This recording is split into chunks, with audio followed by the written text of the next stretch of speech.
All right, and we're live. Hmm.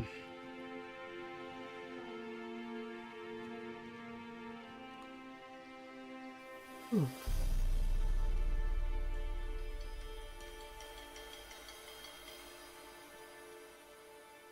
Pushkar, MX, Luvion, Justin, how's it going, guys?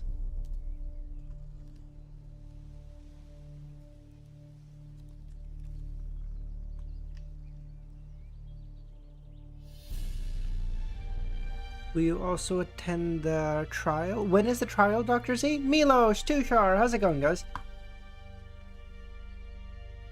Is the trial today? Is it, I thought it got postponed. I don't know what the fuck's... I don't know, I haven't been following it very closely. It's also now a dual trial, right? I think there's 22 hours from now. So, 11 o'clock my time tomorrow? Yeah, that should be fun. Or do you want to participate in the D&D session? When do you want to talk about it? Yeah, God, that'd be awesome. Have you guys already started the D&D, campaign? Afterlease, how's it going, man? Kana and Mrs. A. Oh, husband and wife dual trial. Yeah. Put them in a cell together. I rickrolled. You haven't. Okay, yeah. No, Goth, I would love to, I'd love to talk about it. Obviously, it'll depending on time, too, because, like, my timing may not work out with everyone else. If that's the case, you guys have fun, of course. But yeah, I would love to talk about it. That'd be awesome. Obviously, I would assume it would be after I finish Lord of the Mysteries, because there might be spoilers before. I don't know.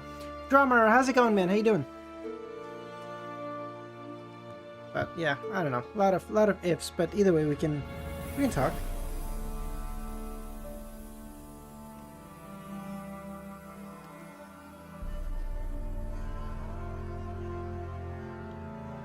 $42, dude, that's not even that much, Drummer. What? Oh man, I was hoping to do the ending on Saturday, but that might not be possible. Quantum, how's it going, man? Alright. Yeah, I think we're good. Alright, there we go. Why is your new screensaver more cute than the last one? Is that not a good thing? Why do you say that like it's a bad though? Why do you say that like it's bad? Are you gonna read COI after? Drummer, so we are gonna read COI, but in between we're gonna read a couple of things. So I wanna do Mother of Learning, Perfect Run, ORV, and then COI. There's gonna be 3 things in the middle. They're all relatively shorter. And then COI. Need to watch the... Jesus Christ, MX. I don't know how many of them are available. Keep last music for beginning of stream. Oh shit, yes. Let's do that. Depends if you're doing morning or night streams, just morning. No, leave ORV after CO. No, Dr. Z, I want to do ORV first, because ORV Donghua comes out next summer, and I'd like to have it done before then. So I doubt there will be any spoilers in the set. I mean, I doubt we will start before we finish the book, and the story I'm making will be happening like 5 years before Klein progresses. So oh, okay, yeah, that's cool. My thing is, I want to be caught up on ORV for the Donghua when it comes out, so like I can make like good content on that too. And then COI is fucking, that's far, okay? And like a lot of the Lord of the Mysteries community hasn't even read it, so that gives, like, if anyone's in the community who wants to either read alongside with me or have read it before me, they or want to read it before I do, it gives them time to do that as well. So I'm trying to balance like 2 or 3 factors. Going great. I've read chapter 13, 18, 1, 5, 6, and 7. I'm in a fever dream so far. I'm going to refrain from commenting on story because I'm not sure what will come. Alright, sounds good, Quantum. That's awesome. ORV novel, isn't it? No, or Quantum, I've read a lot of the ORV manhwa. I have not, What? I have not read any of the... Shit. Dude, I'm cooking. What?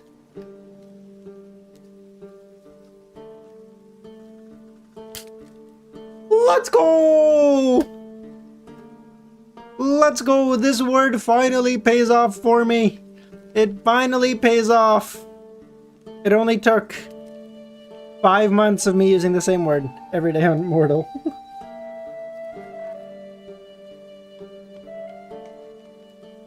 No, Luvian. We're gonna be doing one stream a day.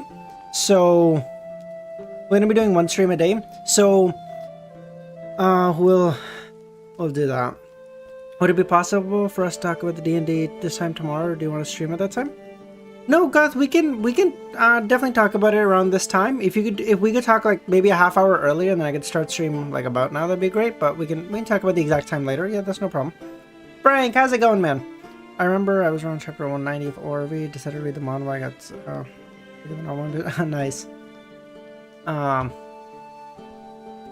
Romero, how's it going, man? Okay. No, this time... Oh, shit, the trial. Fuck. How long is the trial, bro? What? Yeah, I get... We'll figure out the timing after... how long do you guys figure the trial was gonna be? Hold on. Let me turn on my fan really quick.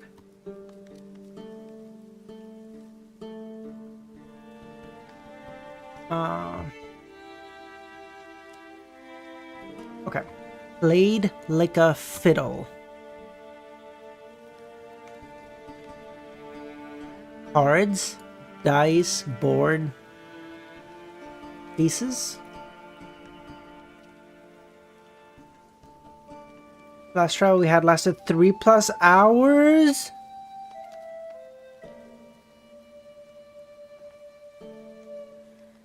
Bro, what? Come on. Okay. Blast, bash, had a blast, had a bash, had a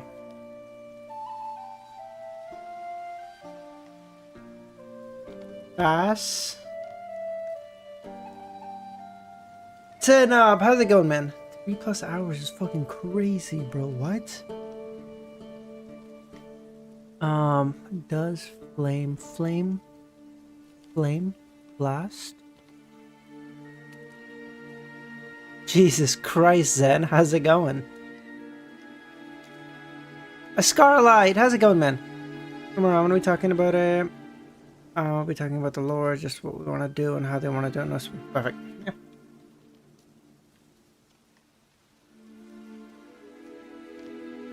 Because I also need to figure out if I can even work with it timing wise, right? Depending on what time you guys want to do it. And secondly, I would be curious if you guys would be okay if I recorded it. I don't know. I don't even know if I want to. Stranger, how's it going, man? How you doing? Because I feel like Lord of the Mysteries D&D campaign could be so much fun. Bro, I don't know. I'm not getting... I can't get anything else. What? Coordinate? Access? Bash? Fuck. Okay, no. After today, I need to really finish up the... I need to finish up the Volume 5 video. This is taking so long. This is crazy. Fiddle, axe... You want to record mine? Why are you like this, Kami? Who hurt you? Fish?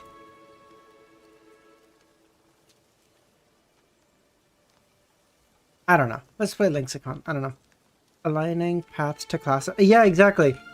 Like a paladin could be like a light paladin could be like the bard pathway or something. You know what I mean? Or like an assassin classway is of course an assassin.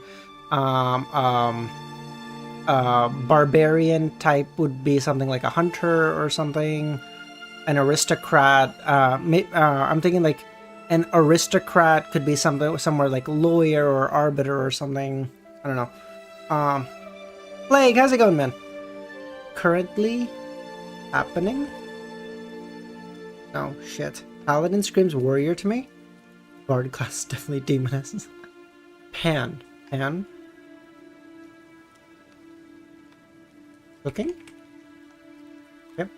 Cooking currently. Dish. Food. Eating.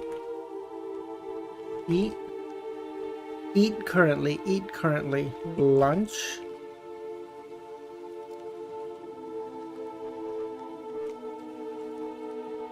Lunch currently, lunchtime,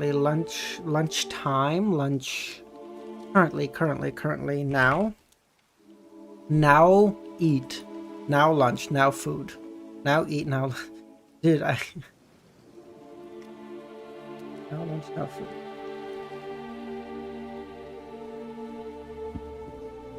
Present, that's good. Time. Preparation. Preparation? Oh, that's how you spell. What? Recipe. Okay. So preparation now.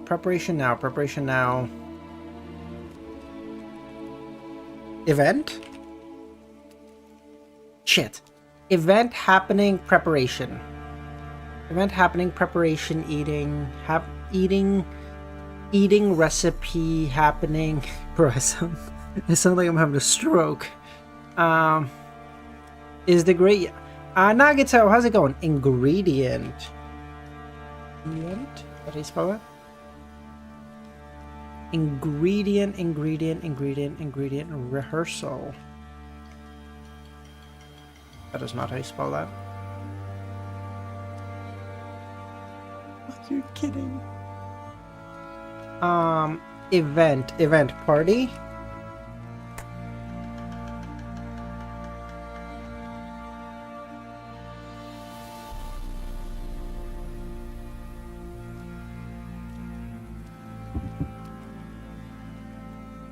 Peter pad. I am curious, has anyone ever done a LOTM D&D campaign? Has that been done?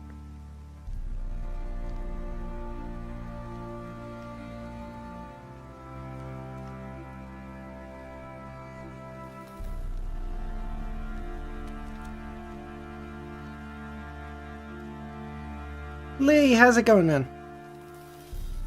Alright. Athmani, how's it going? Yes, it has been done, but it was more complicated than how I will make it. Oh, cool. There's a Chinese TT RPG rule. Really?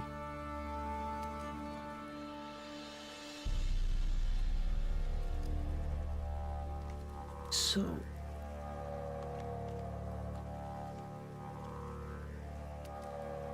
that sounds cool. The scriptures are there. We must follow in the path of the ancient ones. They will guide us to glory. No, wait.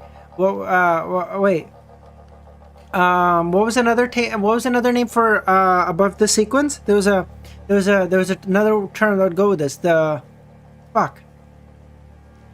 Fuck. There was another one. Shit. It'd go perfectly. Oh, by the way, we finally got this up. Great old ones. Yes, we must follow the great old ones. They will lead us to glory. We finally got this whole bullshit set up. Goo.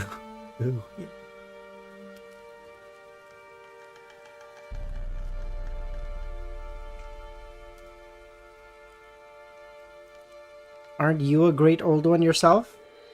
You a bitch for that, Pushkar.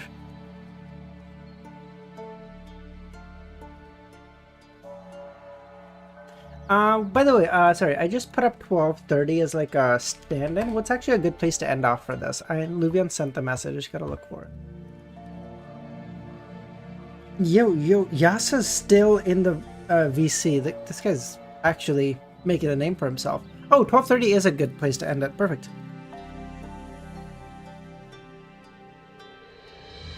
Is chat on low latency? Yeah, it's on low latency, remember.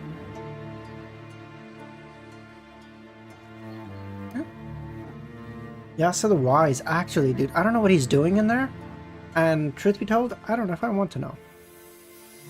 Guesses about the apocalypse. Who?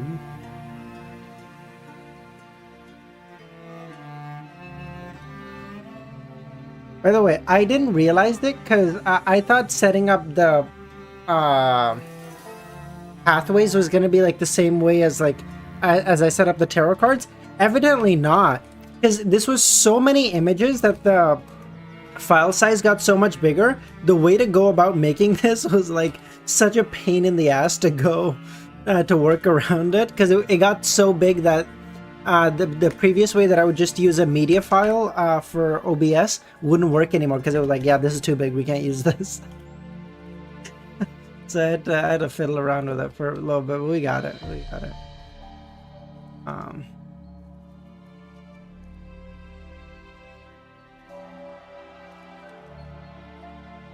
No, let's not do that, Pushkar. Let's not do that. Good though. Yeah, I think it looks decent. Thankfully, I was scared that I was afraid that there was going to be like a compression issue because the file size, but it seems okay. Because I had to upload it a couple times, because the first couple of times I got it up here, when it would rotate, it would like shift to like 3 seconds per frame, and the rotating would be like so jittery. I was like, this is disgusting. It's making me like seasick to look at this. We'll still be streaming 10 hours later. Yeah, no, thank you, Pet. Autumn, how's it going, man? Khaled, how's it going? Do clown easy. It's sphere of silent supremacy. Yeah, I know. Let me change the music. Kami told me to.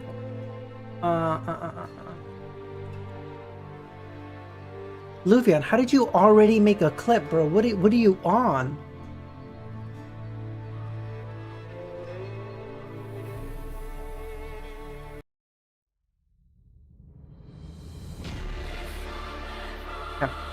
Alright, okay, that's probably a little loud. Turn that down a little bit. Okay, we should be good to go now, okay? Merlin, how's it going, man? Did you see? Yes, Pushkar, I just saw the JJK trailer. I wanted to talk about this. The JJK trailer looks so fucking good! Oh my god, the Cullen Games is finally here, baby! Let's go!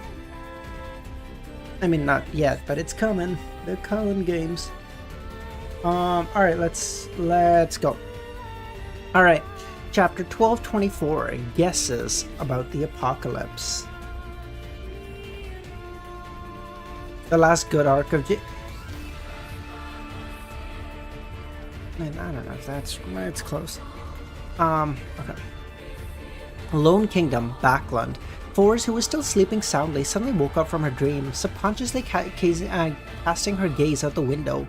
She didn't lack similar experiences. Before she became a member of the Tarot Club, she often woke up in the middle of the night due to the curse of the full moon. But today, she didn't feel any pain, but her heart throbbed. As the curtain had blocked out the window, Forrest was unable to determine what time it was from the weak light. She got out of bed, walked to the window, and drew the curtains.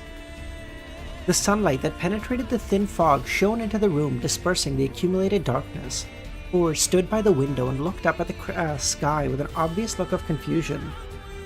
The sun has already risen, but the crimson moon had long set. But why do I still feel a sensation that I have a curse of a full moon? Furthermore, there are still so many days to the full moon. The Intus Republic, capital, Trier. So wait, this is so curious. If you play Lord of the Mysteries, you gotta let me play. What do you mean, let you play? Bro, I'm not the DM. You gotta ask. You gotta ask who is the DM. If I'm not mistaken, try to create a D&D for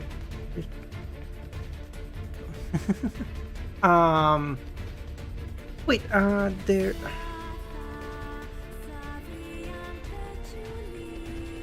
So, okay, so by my calculation, wait, no, not even calculate. What am I on? I think it said there are 9 groupings of. There are 9 groupings. Oh, Pushkar. Yes, I did. Well, okay, we'll talk about that a little bit later. I'm super curious what's happening right now. But so there's 9 above the sequences, right? Because there's 9 groupings of sequences. There's like, it's 9, right? I'm not wrong on that. Oh, sorry, I'm scrolling down to my shit. Yeah, Maxili, shove it, you fuck. Alright. Seer, Sleepless, Prisoner, Reader, Hunter. 1, 2, 3, 4, 5, 6, 7, 8, 9. Yeah, 9. Okay. So if there's 9, but there's only 8 planets, and I assume no, I was thinking Earth couldn't be one, but Earth probably could be one. Earth could be like the apothecary pathway or whatever. No, not. Maybe, yeah, the Church of the Earth Mother, maybe. So maybe.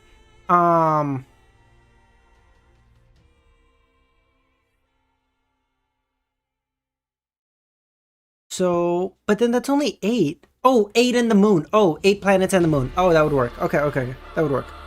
Okay. Okay, hold on.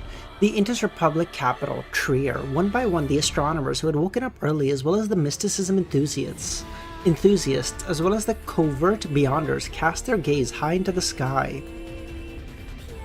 The layers of the evening clouds disappeared, and the huge and bright moon outside shone the light of the stars. The moon's color was no longer the usual crimson. It was white and unusually bright. All who saw it were stunned. This was a moon that had never been seen before. Be it the normal textbooks of human society or the mysticism books, none recorded of such a phenomena. What? But I would have thought, like, whenever the name of the great old ones was mentioned or whatever, this would happen. And, like, or wait, is it only if it's mentioned to some dumbass who's under the level of angel that allows them to be like, oh, our name has been spoken to a mere mortal? Oh, I see, okay. Apart from the common new moon, full moon, and the occasional blood moon, the moon had never experienced any such changes. At least for the past 1300 years, since the beginning of the Fifth Epoch, there had been absolutely no changes. At this moment, the onlookers realized that other than the crimson and the blood-red states, the moon had another color. The forsaken land of the gods. As it was in the afternoon when the frequency of lightning was high, Derek and company noticed the abnormality in the sky. They were used to the familiar lighting and darkness, but in just a few seconds all of that disappeared with no trace. The blood-colored circular glow that blotted out half the sky was so obvious, its massive sky illuminating everything. The people of the City of Silver, who had relatively agile thoughts, immediately thought of the description that came to the corresponding picture of the moon in the general knowledge book, and they had a sudden thought. Could this be the moon? The Crimson Moon? We actually saw the Crimson Moon? Soon, the blood-red colors of the Crimson Moon in front of them drained inch by inch, revealing its bright and clear body. The City of Silver residents were at a loss, unsure of what was happening. Having seen the Hanged Man, Miss Justice, and the other members of the Terror Club talk about the outside world, Derek was even more shocked and surprised, because there was no such natural phenomena outside the Forsaken Land of the Gods. A few seconds later, the moon disappeared and the darkness once again engulfed everything. The frequent flashes of lightning became a main source of light. What happened just now? Did you see that red circle? Moon! That's the moon! That's the Crimson Moon! Is this a sign that we're about to escape? Our second exploration will go smoothly and we will open the door that leads to the outside world? Amidst the confusion, most of the residents of the City of Silver subconsciously treated this phenomena as a good thing, treating it as an auspicious sign. Only the chief, Colin, and the other elders of the council, like Lovia, had a serious look on their faces as they frowned. Minions, tonight we steal the moon. Banana.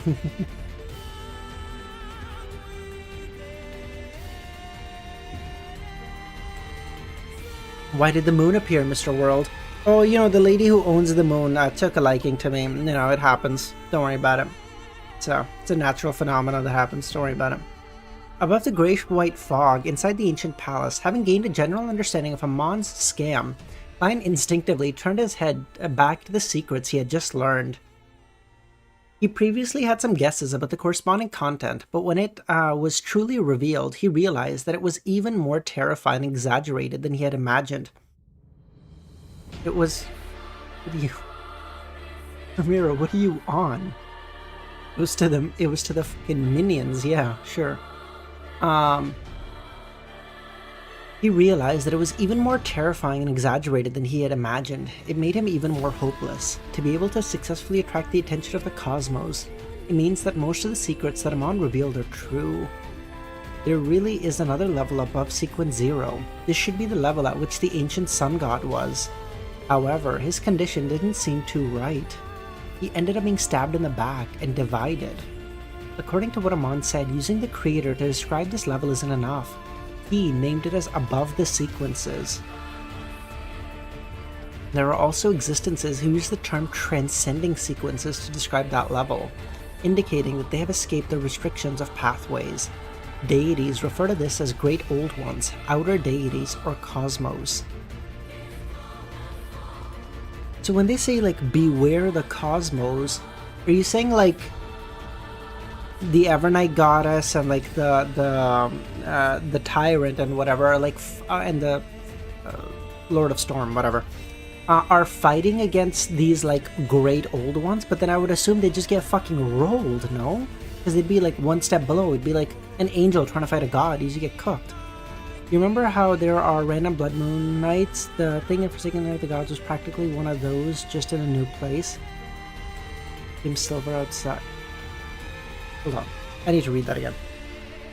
You remember how there are random blood moons? Yep. The thing in the Forsaken Land of Gods was practically one of those, just in a new place. And because it's disconnected from outside, it became Silver outside. Okay, I think I'm roughly following that. I mean, ASG, yeah, like ASG was probably like above the sequence, and he cooked so many people. So how are these gods fighting against these? Because they're all like, beware the cosmos. But like, the Evernight Goddess and whatever seem to be chilling, you know?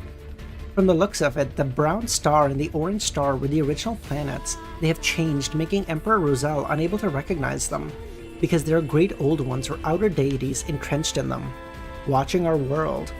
The box of the Great Old Ones mutated after being corrupted by the cosmos. So the moon's original color is probably still silver, but the fact that there's like a deity living, or a, oh fuck's sakes, a Great Old One living there or whatever, means like they're adjusting the color, because like it's like Lilith being like, oh girl, I love red. We're gonna paint the fucking moon red. I actually completely forgot that was a thing. Why not? You remember you said there are... Oh, this is true. This is true. But they're not in the cosmos. They are the cosmos.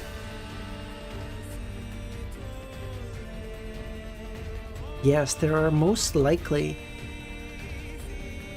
Yes, there are most likely more than one Great Old Ones or outer deity. Why are they all surrounding this planet? What are they spying on?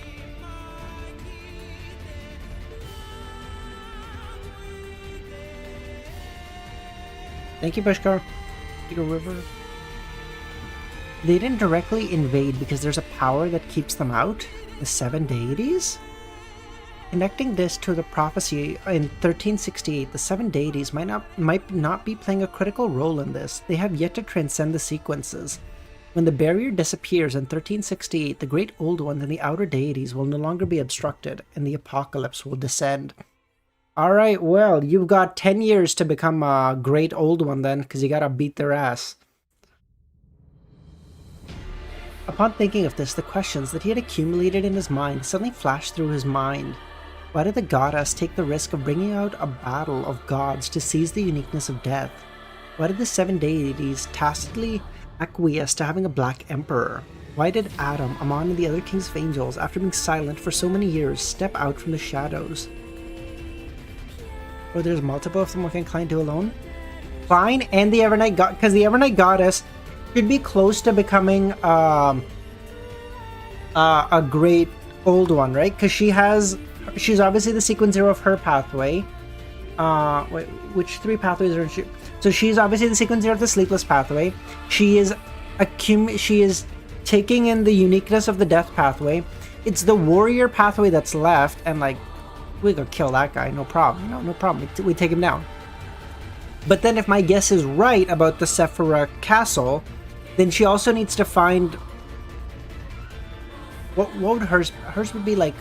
Not the Abyss one, the Chaos River? No, what would hers be? Chaos, fuck. Dude, there's no... It's here. Which one would hers be? Thinking. Oh, River of Eternal Darkness, of course. Yeah, okay, so that would be her. So she needs to find the River of Eternal Darkness, become its owner? Maybe? I don't know. And then... Oh, the River of Eternal Darkness comes from Grace. Yeah, that makes sense. Okay. If she can take over the River of Eternal Darkness, she probably becomes a Great Old One, I think. Oh my god, we're almost at 50 people. Holy fuck. Hi, guys. How's everyone doing? Oh yeah, don't answer my questions. These are rhetorical questions. Like, I'm just talking to myself.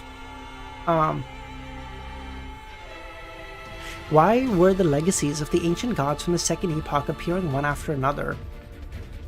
Why? We haven't gotten...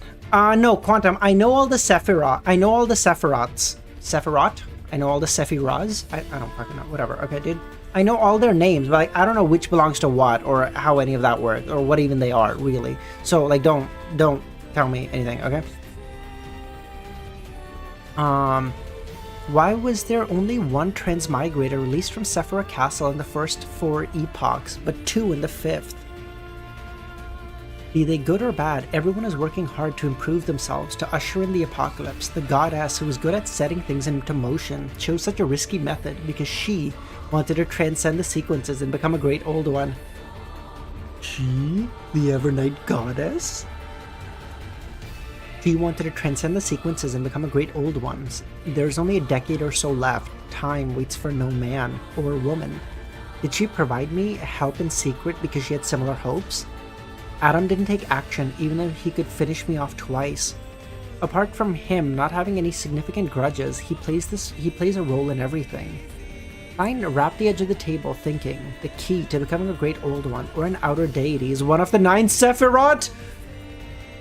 I am so cool. I'm so smart. I'm so smart. If I brought this kind of critical thinking to my work, I could go so far.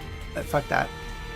Looking around from around the empty Sephira Castle, Klein sighed and muttered, "As for the exact situation, I have to look in the second blasphemy slate to know, but I don't know when I'll get the chance." He finally focused his attention on something else. Bro, I'm telling you, like, if Klein went up to, like, Adam, I don't know how you would find him, but, like, you don't need to find Adam. You can just have Adam find you. You can just be like, Adam, come to me. And he shows up and you're like, yo, homie. Your brother's trying to become a god, and I think you don't want that to happen either. So how about you let me look at the second blasphemy slate. Let me cook. And then I stop Amon for you. Win for you. It really didn't cost you anything. Just let me take a quick gander, you know? There's no problem. I don't know. I don't even know if I don't know if I even had a theory on the on the blasphemy slates. I was just so confused. How powerful do you think Sephira Castle is on its own? You have seen it saying, yeah, well, again, Dr. Z. So it seems to be that the Sephiroth are like on a level higher than the gods, but not because like they're inherently stronger, but they're just like a domain expansion. Like they just magnify the power of whichever pathways they encompass. Killex, I don't think I've seen you here before, man. Thanks for popping by. How you doing? It's no wonder that... Yes, according to how the 7 orthodox deities and evil gods like the true creator view the primordial moon and the mother tree of desire with animosity, they may be great old ones. It's no wonder the mother tree of desire could directly mislead my divination about the Grey Fog. She is the most dangerous existence in my book. Oh, the primordial demoness. Oh no, sorry, not the mother tree of desire is a great old one. Ah, cool. Is Ramiro the only mod right now? Oh, I think he is. Fuck.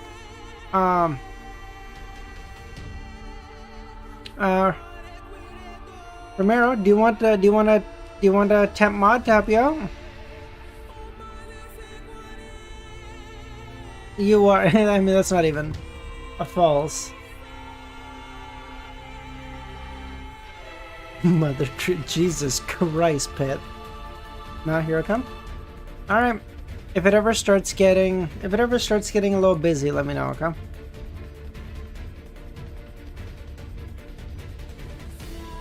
All right.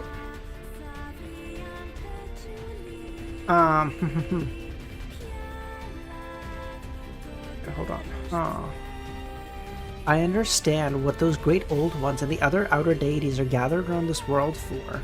They likely want to obtain the 9 Sephiroth. Destroying the world is just something done in passing. As he thought of this, Klein suddenly recalled a phrase the Mother Tree of Desire said through Cynthia. Admiral, I want to have a child with you. Eridus, how's it going, man? Long time no see. He couldn't help but shudder as he seriously considered his safety after returning to the real world. So wait, so a great old one is trying to obtain all 9 of the Sephiroth because they're trying to basically become the creator then? He had already reached a certain level of understanding of the cosmos. As long as he subconsciously thought of something related, he would establish a connection with a great old one and instantly be corrupted. If not for the fact that Sephiroth Castle had cut off all contact from before. Lyola, how's it going? If not for the fact that Sephiroth Castle cut off all my contact from before, I wouldn't dare to return to reality. After some thought, Klein decided to invite his psychiatrist, Miss Justice, to help hypnotize him and seal the information deep within his subconscious. Only when he saw a preset reminder would he recall it. He originally wanted to directly summon a projection of justice from the historical void to do this, but considering it was an intricate task, it was very likely a mistake or an oversight might happen if the person doing it didn't have a deep understanding of the mind. And once there was a slip-up, the Great Old One and the outer deities would cast their eyes on him. Adam! Adam? Did he go to the hospital? I need to remember to get Miss Justice to hypnotize herself to forget this matter as well. Klein turned the corresponding request into a stream of light and threw it into the crimson star representing justice.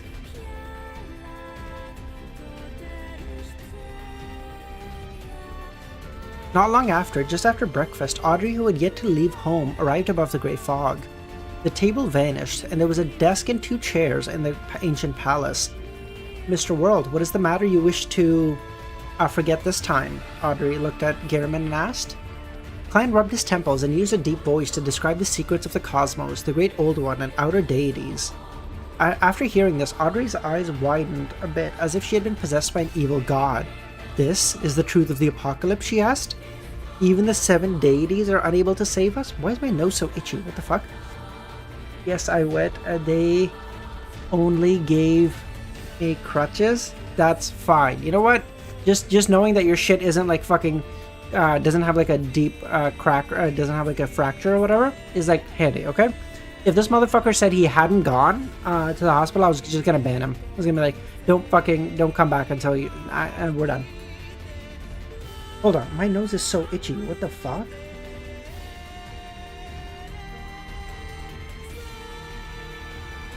Okay, there we go. By the way, did you see the way each symbol in the Donghua opening?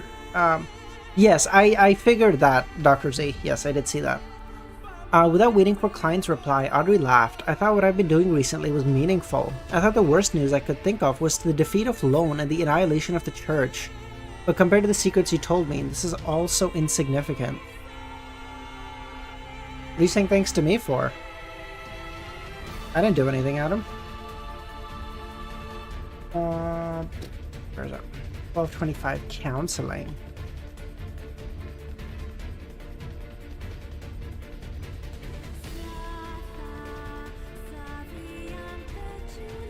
Is that how you spell this?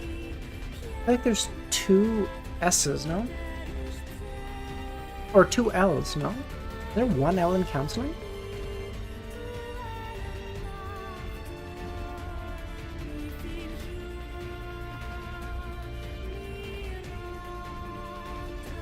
Counseling? Okay, counseling does have 2 L's in our English. Interesting. Kami, same music? I don't know if Kami's even still here.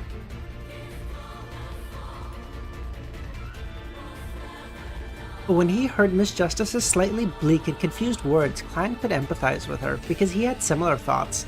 After recalling snippets from self-help books, he said, a father's death is so insignificant in the entirety of loan. 1 or more cases might happen every day, but to the child's family, it is something that can change their entire fate. Similarly, if we don't reach the level of an angel, everyone's outcome will be sealed, death, and buried. But this doesn't mean that the time from when we were born to the time we die is meaningless. Audrey nodded. I understand all of this, but the secrets you mentioned have a huge impact on me, and I couldn't control my emotions. As a psychiatrist, I need someone else to counsel me. Isn't this normal? Many times we can tell if someone else's condition is normal, but we can't see our own problems. Didn't you mention you and Susie counsel each other from time to time? Yes, that's right.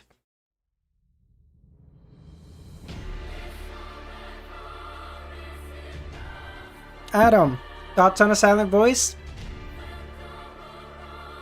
I've already straightened my thoughts out. I should do what I can and not leave any regrets. She gradually adjusted her mental state. Klein then said, it's not a matter of leaving any regrets. We might be able to add to the forces to resist the apocalypse. Compared to the whole, this might be trivial, but even the vastest desert is made up of grains of sand. The boundless sea is made up of droplets of water. As long as everyone sends out as much light as the heat inside them, it may bring some hope. Send out as much light as the heat inside them. Audrey repeated Gehrman's words. That, I don't know. Don't worry, Dr. Z, I don't think I can continue our conversation anymore. I think we're at an impasse. I think, yes, McSeely, exactly. That, I don't know. I have to endure a strong sense of shame when flipping through his quotations. I hadn't finished reading it all this time. Klein didn't give an affirmative answer, nor did he deny it. Instead, he said, start hypnotizing me. Let me forget things related to the cosmos and only remember, with a corresponding reminder. Bug, how's it going, man? A beautiful psychological drama with a good ending. Aw, great movie. Did you like us? I have been liking it, Pushkar, but I haven't finished it yet. I will let you know when I finish. A little while longer. I would like your advice on something, Audrey asked. She then took this opportunity to recount what she had been doing recently, as well as the difficulties and perplexities she had encountered. Mr. World, what suggestions do you have? What should I do to lessen the suffering of the people in Backland? Although she knew what she wanted, she also knew that she couldn't do it. At the same time, she understood that even Mr. World wouldn't be able to do it. Even if Mr. Fool personally intervened, he would be at most able to turn the situation around. There was no way to stop the war. After all, this was a world war between deities. What? You think Mr. Fool couldn't just be like, nah, stop the war and it just ends tomorrow? You could do it. Fragrant flower only blooms something something? That one? I've heard of it. I haven't seen it. After hesitating for a few seconds, Klein said calmly, although the spectator pathway tries to act behind the scenes as much as possible, and although I always keep the word caution and carefulness in my mind, sometimes I do think with the thought that death is a possibility. In this world, nothing can be resolved without taking risks. Blooms with dignity, I see. I understand what you mean. There are many times when you can't do what you want while ensuring absolute safety. You can choose one of the two. I nodded and let Miss Justice understand the reality of the world. The method you mentioned just now is the most feasible, with the least risk. The people who can help the people of Backland are the nobles, churches, businessmen, and royal family. Why don't we rob Faesak, Intis, and Phaenopot, our army, of their food? Because the 3 armies have already entered the Lone Kingdom's borders. Even if you can escape a demigod's notice and snatch the food, they will not collapse. They will snatch the food from the surrounding people for sustenance. These effects will not be significant. As for the long term, we might not have the luxury of time to wait that long. Takopi's original sin? Kaguya-sama was good, yes. I've only watched season 1 though. I haven't watched season 2. Copies. But like in fairness, I like what? But in fairness, like Kaguya-sama was like, it was like a more funny thing, you know what I mean?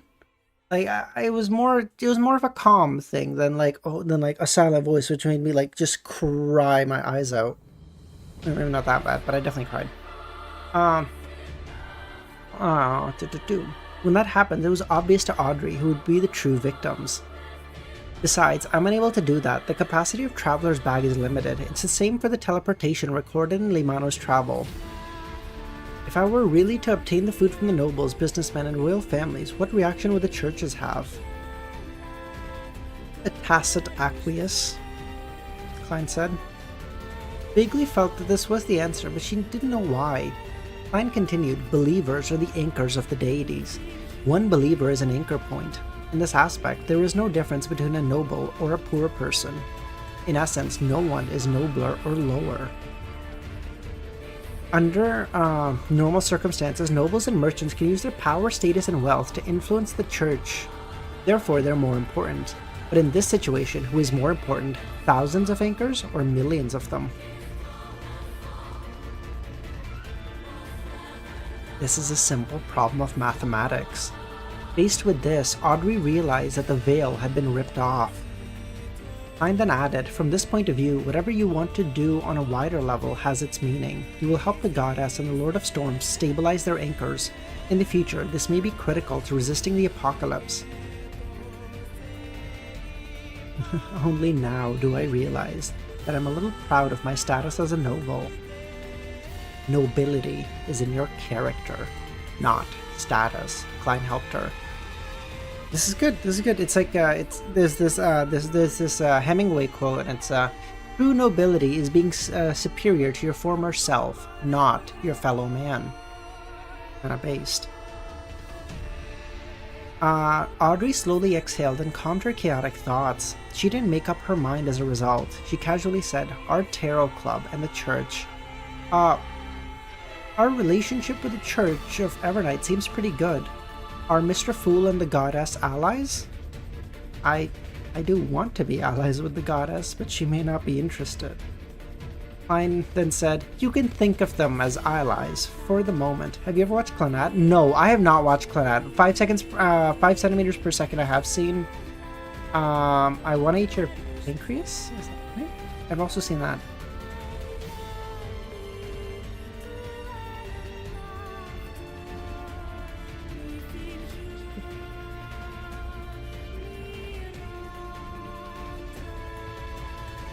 He deliberately emphasized that it was only now so as to prevent himself from being slapped in the face by reality in the future. At the same time, he muttered the real answer in his heart. Based on the current situation, the goddess was an angel investor of the Tarot Club, a major shareholder. Grave of Fire. I was just thinking about it when I was just thinking about what you could be mumbling inwardly when you said allies at the moment. It must be interesting, just like when we were exploring Livsid. A psychiatrist isn't suited to joking with a patient on such matters. Is it because we've been talking for so long that she knows how I think? I have to say, the spectator pathway's ability to adjust their emotions is impressive. Let's begin, Klein said. Audrey immediately reined in her thoughts and began seriously attempting to hypnotize him. After everything was over, Klein confirmed that Miss Justice wasn't under the notice of the Great Old Ones, and let her return. Of course, he had already forgotten anything related to the Great Old Ones or Outer Deities. He was just able to confirm there was nothing abnormal with Miss Justice's condition. Klein heaved a sigh of relief. He threw a piece of paper that could awaken his memories into a junk pile and told himself to wait until he became an angel. When will you become an angel?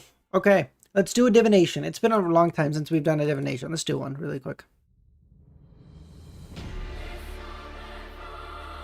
In time, I will get a stream deck, but the honest answer is I probably can't even get one right now, because if I tried to hook up anything else to my room right now, I would probably blow my fucking circuits, because like my room at any given point is pulling so much fucking voltage, it's insane.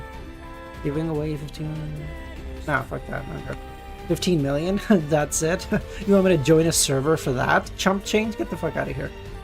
100,000 for the... Yeah, we'll do a million. Fuck it.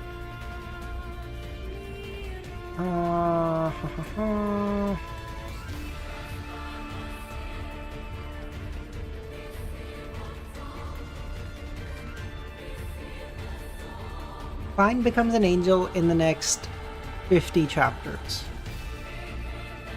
Fucking shit. Fuck that. Alright, never mind. It's longer. God damn it. It's been confirmed by the heavens.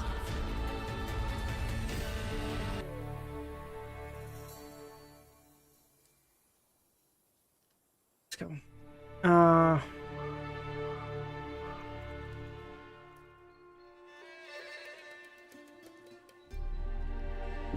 Good afternoon, Mr. Fool. Backland, bridge area, in an apartment. Emlyn looked at Merrick, who had suddenly appeared in front of him. The former took off his hat and bowed. What's the matter? Merrick asked. Do you still wish to deal with the important figures of the Rose School of Thought's Indulgence faction? Do you have any leads? Merrick asked. I do not have any clues regarding the person in charge of the Rose School of Thought in Backland. However, as the war escalates, the southern continents East and West Balam, Star Highlands, and Paz Valley, and Haganti Plains have been thrown into chaos. Many of the Rose School of Thought demigods have emerged and walked onto the stage. They're not hard to find. Which Duke or Marquis of the Sanguine are you representing? Am I not allowed to represent myself? Emlyn asked. You are a mere Sequence 5. You are not qualified.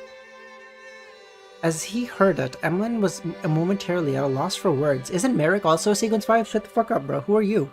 But I guess Merrick is literally representing Sharon, so he's like... Doesn't Audrey have one of the absolute best character developments? I know! Audrey has grown up so... Like, she's gone from someone who was so green and, like, so naive of the world, and her understanding of the world has become so much more nuanced at this point. Like, she understands what, like... how big the world is and how... Am I missing a G? Yeah. And just understanding, like, hey, I've become truly powerful, and yet in the large scale of things, I'm still just a small fry.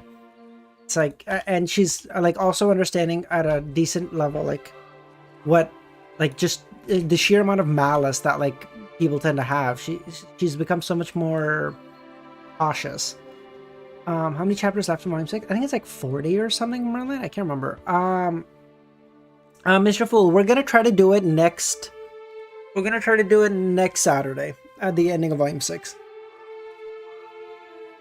Emlyn maintained a smile as he calmed himself before responding. I can find helpers of a sufficient level.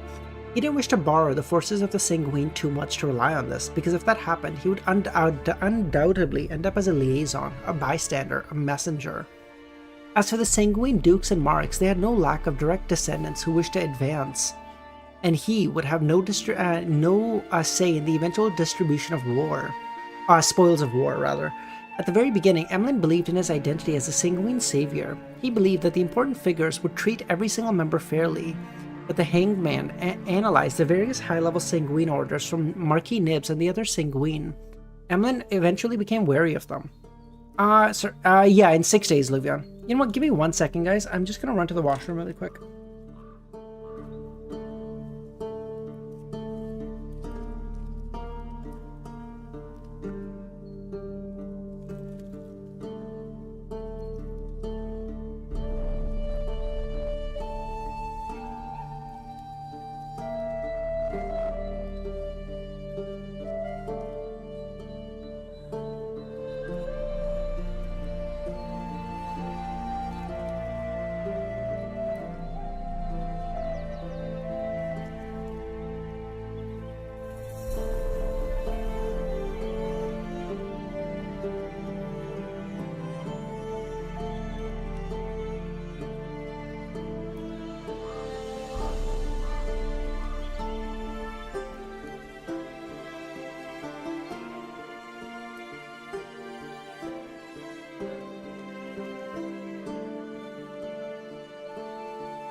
Hello, I'm back. No, use the new screensaver. No, Dr. Z, were you not reading? This one is a starting soon one. This one's a starting soon. This one is a be right back. They're for different purposes. What do you mean? What do you mean? Let's go. At the very, no. He frowned slightly as he said, Sherlock Moriarty? Emlyn was puzzled. Why do you think it's him? If it was in the past, he would have directly said, why are you mentioning him? He has been away from Backland for nearly 2 years, but now he suddenly understood the question. In the eyes of this wraith, Sherlock isn't that simple. Indeed, he isn't simple. Upon hearing Emlyn's question, Merrick's expression turned odd, as though it was his first time meeting this Viscount. He quickly restrained the abnormality on the surface and said, we need to consider it. Oh, Dr. Z is probably watching this in like 240p. Oh, I forget, sorry.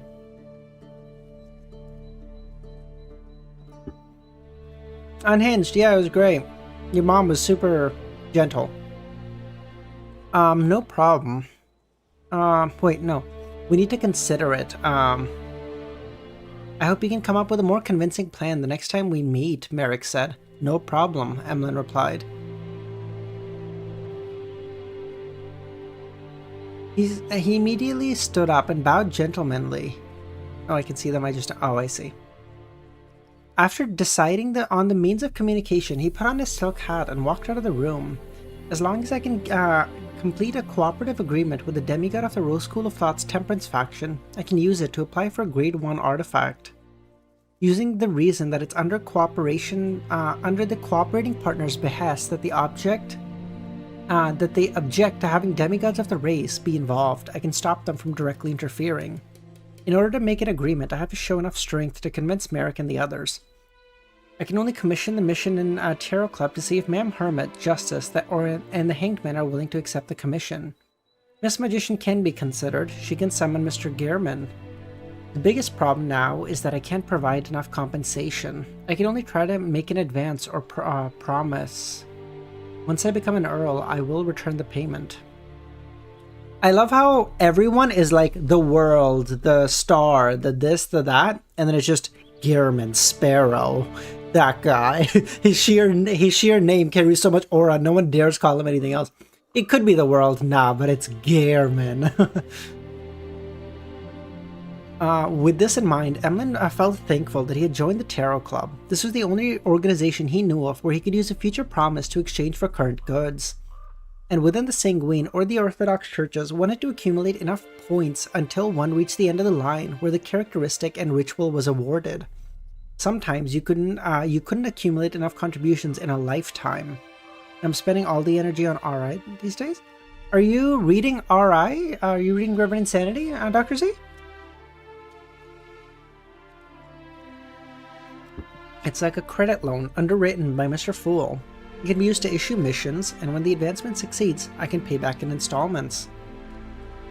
Even this is like such a clever thing, because like Klein is so used to like modern banking. I say modern, I don't even know if that term would apply at this point, but like Klein is so used to modern banking. He built that entire system because he's like inherently like, oh, I can minimize risk because no one would dare fucking try to scam Mr. Fool, because just, you know, fucking obliterate them with lightning strikes.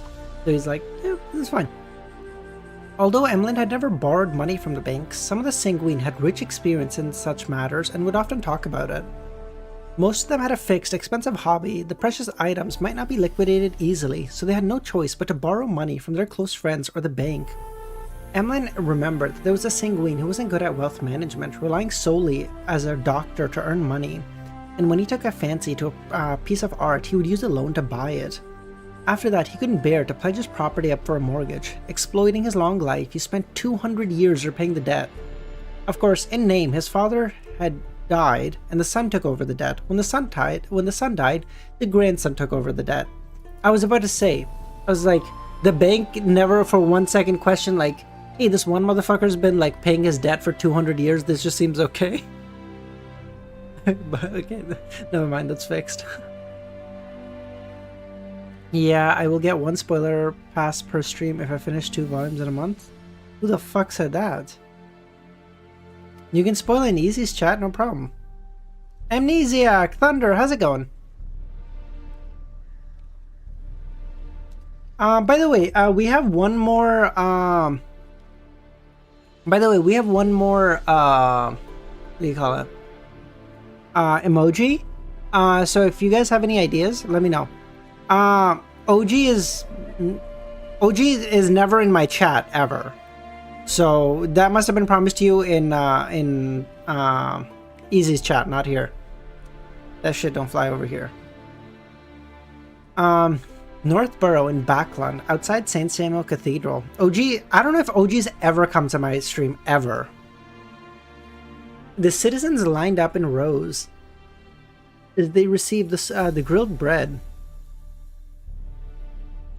The citizens lined up in rows as they got grilled bread, dried mushrooms, preserved fruit, and other food from the Poverty Relief Foundation. Their lines extended from the main entrance of the cathedral all the way to the square and circled it several times. Audrey stood on the steps behind Melissa and took in everything. She saw the pale faces of the citizens, their eyes filled with longings. Seeing a mother holding a baby in her arms, she anxiously coaxed the child while eagerly observing the line that didn't seem to shorten. She saw many people dressed in bright clothes, formal suits and long skirts. Some pressed down on their hats and wore veils, as they didn't want people to recognize them. At times, some people didn't want to keep order and were dragged out by the priests and policemen who were helping to maintain the order and thrown to the back of the lines. Pushkar, I will read RI, but it's going to be after Lord of the Mysteries and COI are done. After COI is done, we'll go to RI. I promise. I want to pick up that community, and I honestly just feel like I would enjoy the series as a whole too. Because, like, he seems like if... sorry, Feng Yuan, I have an exam. So, oh, good night, Merlin. Good luck with the exam, buddy. Feng Yuan seems like if Miyamoto Musashi had no care and didn't transition to, like, philosophy in his later years and just went stark raving mad and was like, blood! I need to kill more people. That's honestly what he just seems like to me. Which is, I mean, which is something, I guess. As food was delivered, the cloth bags piled behind the long table slowly dwindled until there was none. Finally, all the food had been distributed, but the line only reduced in half. The citizens who got nothing couldn't resist revealing their disappointment, frustration, and reluctance. However, they didn't make a scene or argue. They moved their feet mechanically towards other handout points. An exam today spent yesterday reading Earth Quantum. How did the exam go, man?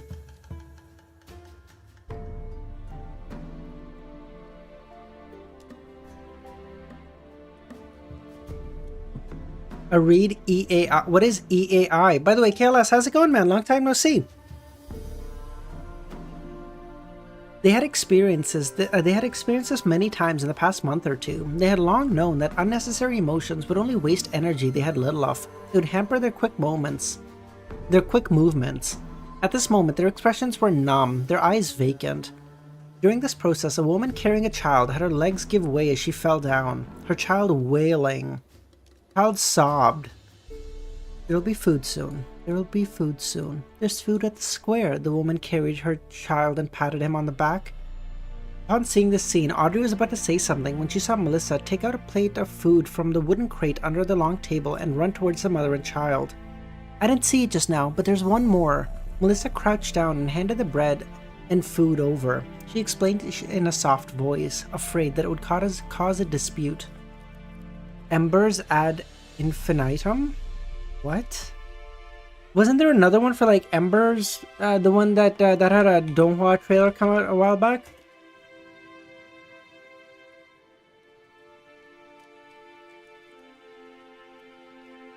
Shadow Ember?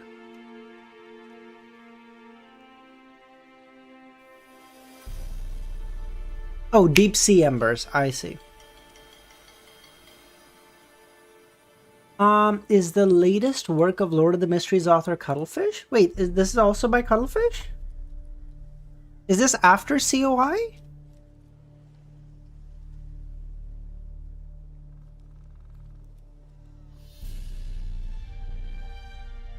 No, no, I know it's not the same series. I want to be really clear. I understand it's not that. I'm talking like in like time. Oh, it's before. It's before COI. Oh, okay, I see. Dude, what is Cuttlefish on crack? You're telling me this motherfucker finished Lord of the Mysteries, made another book, and then was like COI now, and he's pumping out chat. What is he on? The rest of the food that was prepared was actually for the Foundation staff. The portion that Melissa gave them was hers. The woman took the food and handed it to the child and said, "Thank you, thank you." The child hugged the food tightly and mimicked his mother in a nascent voice. Audrey subconsciously looked around and noticed that the church's priests and most of the police, as well as the Nighthawks, were all showing sympathy, pity, and sadness. After the citizens left, Audrey picked up her own set of food and gave it to Melissa. "You deserve it." "No, I gave my share." "Miss Hall, don't worry. I have food when I get home." "You don't have to worry about me. My family has prepared snacks for me when I'm out." As she spoke, she took out a wooden box from her maidservant, Annie, and opened it for Melissa to see. It contained exquisite cucumber sandwiches, cream muffins, and a small carrot cake. Everyone else is like, there's like dozens of people in line, and Audrey's there. She's like, "So I have food that the Foundation prepared, and then I have like my food that like, because like your food's kind of yucky. Like I'll eat it, I'll eat a little bit, I'll nibble away at it to make the poors feel like, you know, I'm like one of you. But like as soon as you all leave, I'm throwing that shit in the garbage and I'm eating my food." Okay. A look of astonishment appeared on Melissa's face. She stared at the snacks for a few seconds. She immediately lowered her head and didn't say a word. She ate the grilled bread and water that the cathedral had prepared for her. In a band, what's Tao? Is that a person? Who's Tao? What is Tao? That was what the fuck is happening?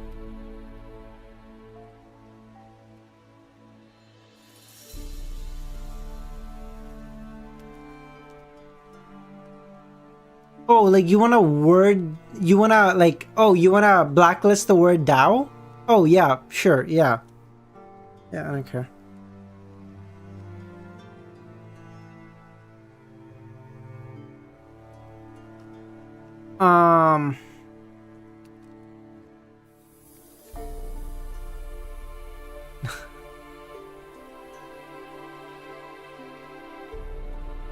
Tao is a Chinese philosophy. What the fuck is Tao?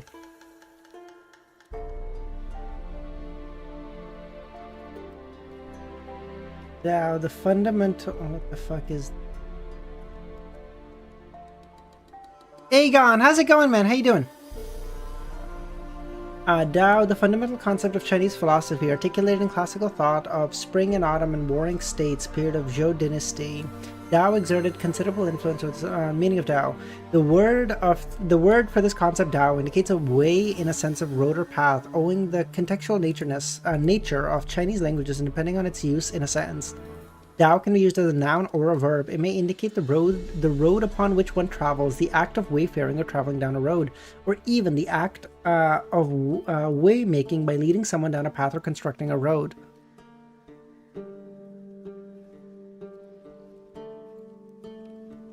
Okay, Romero, that sounds too vague to ban. Like at that point, it's like you're asking me to ban like the word "the." You know what I mean?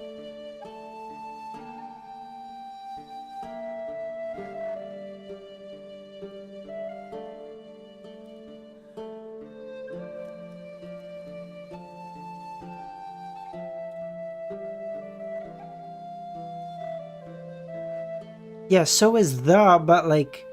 Okay, I'm curious. Okay, I assume I should be... Okay, I can say it. Wait, everyone can say it. What do you mean? Justin just said it and it didn't go... What?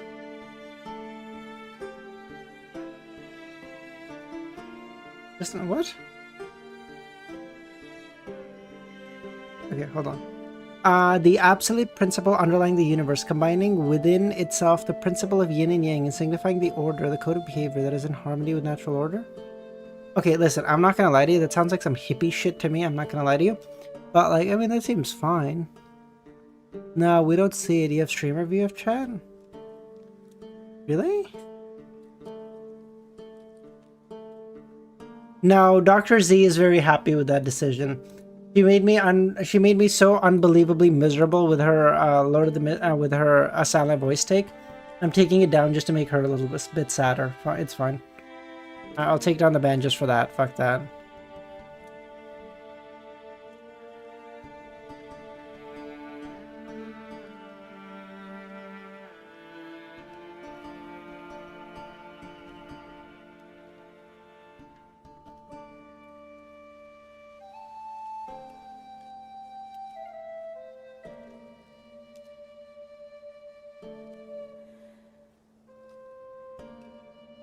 Alright.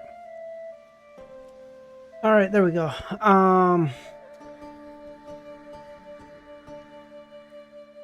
Okay. A look of astonishment appeared on Melissa's face. She stared— no, I already read this. As if petrified by her gaze, Audrey held a wooden box and stood rooted to the ground. After a few seconds, she didn't move and only pursed her lips.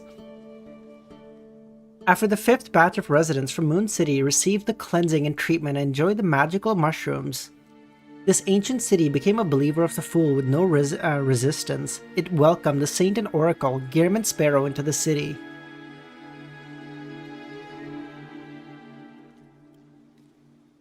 I'm sorry, Dr. Z. Did I ever give you the impression that I wouldn't do that just to be petty? Fuck that. What am I? What, you want me to stand here on principles? Like, no, I actually gave my word.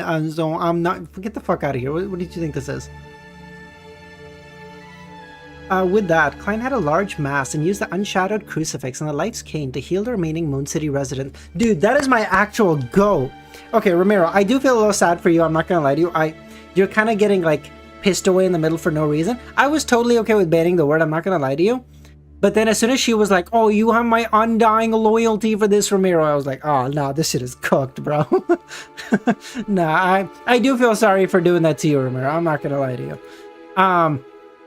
No, you haven't done it. No, listen, you've been great. You've been great. If you need to log off to give yourself some time, you know what? You do that, okay? I get it. No problem. In like 45 minutes, we won't even be talking about this shit anymore. It's fine. Alright, bye, Luvion.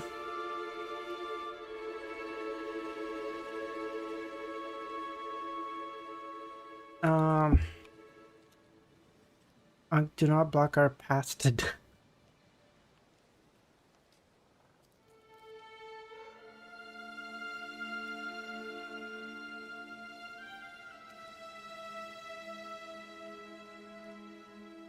Fuck, sorry, I just need to do something else.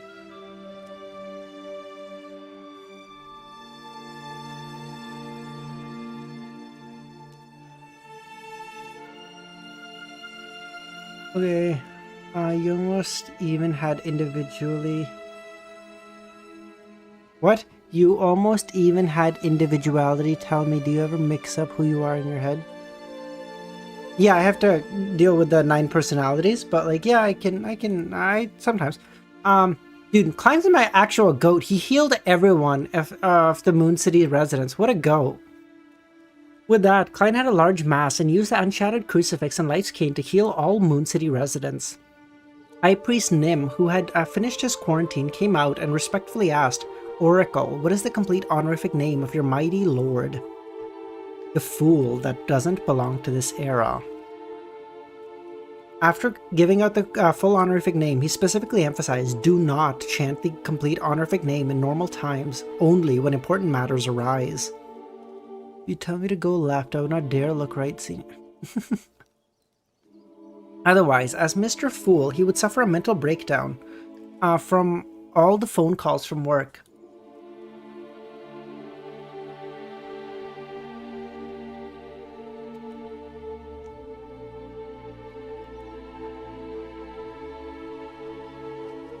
Ramiro, when you get a second,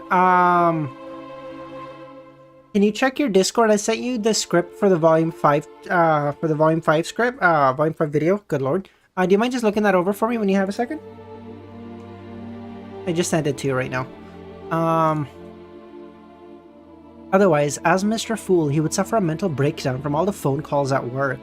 Nim wasn't surprised at all. Because the ancient sun god was the same. After some thought, he asked, what are the requirements of the ritual of the Lord? What? What does ritual mean? Huh? Klein said confidently as a charlatan, God has 8 command. Bro, he couldn't even come up with 10? What the fuck do you mean is Andrew 10? What? It's not the hair, right? What are the requirements for the rituals of the Lord? God says, 8 commandments, serve me with your heart and not with your offerings. The most important thing for a ritual is to be pious. There are no other requirements. It can be very simple. After all, the Lord does not care, Klein added in his heart. After explaining this, he raised his right hand and pointed to the pile of mushrooms in front of him. The Lord has bestowed these mushrooms to you because he wishes for you to enjoy a bumper harvest. These mushrooms are nourished with the flesh and the blood of monsters. They can rapidly grow and accumulate all the toxins, corruption, and madness into those pure black mushrooms. These can be used as a medium for curses or to smear the heads of arrows. The Moon City residents listened in excitement as they said, "Praise be to the Fool!" Dude, he's actually making a church. I'm not even kidding. Adam wrote his script? Yeah. Hell yeah, he did. I hope... Bro, I wish he did. Fucking get rid of all my fucking spelling errors. Did you really think we had free will? Hey, listen. You think you have free will because, like, you're driving down the road and you can go and you can turn left or you can turn right. But you didn't make the fucking roads, okay? All the big decisions were always made for you. This concept of like, oh, well, I can do whenever. You can do fuck all, okay? Let's be really clear.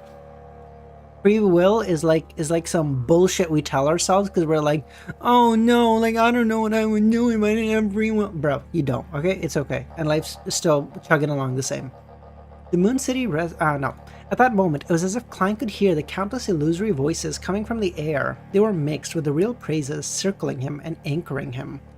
Based.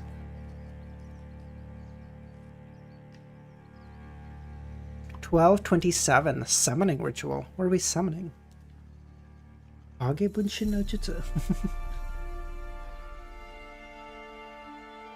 No, Romero, we are gonna read Reverend Insanity, but it's gonna be after COI, okay? It's gonna be in some time, okay?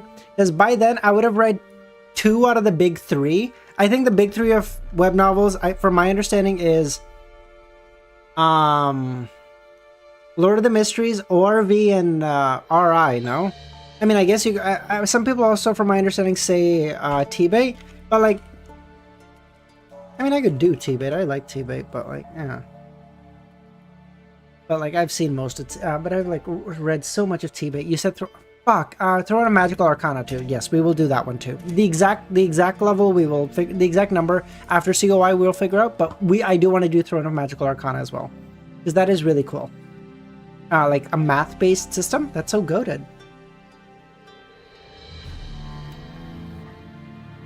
T-bit is cool. I'm like 100 chapters from finishing it. Pushcar, that's the problem. I can do 2, but like, I don't know. Would you guys prefer? Okay, let me ask you. Okay, because Pushcar was telling me about this. Okay, so after Lord of the Mysteries is done, do you want me to do Perfect Run and Mother of Learning side by side? Just like, hey, one day I do Mother of Learning, the other Perfect Run, and just go back and forth? Or do you want me to just run through one, run through the second? I don't know. I'm fine with both, but it's like, it's going to take the same amount of time, because you just double the time to finishing both of them, so it's like,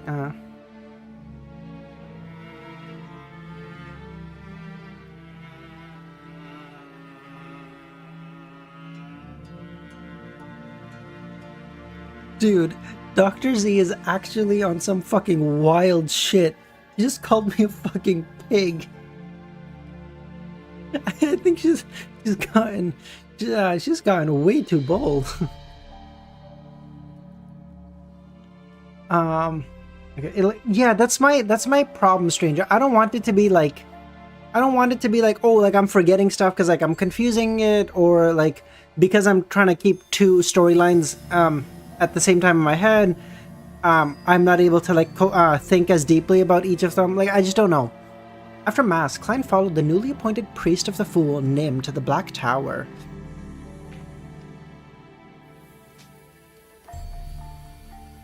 With no reservations, Nim gave a detailed description of how many demigods and Grade 1 artifacts there were in Moon City.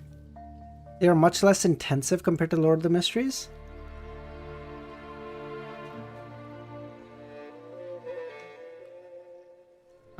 That's fair. Read Perfect Run first, it'll be over in a month.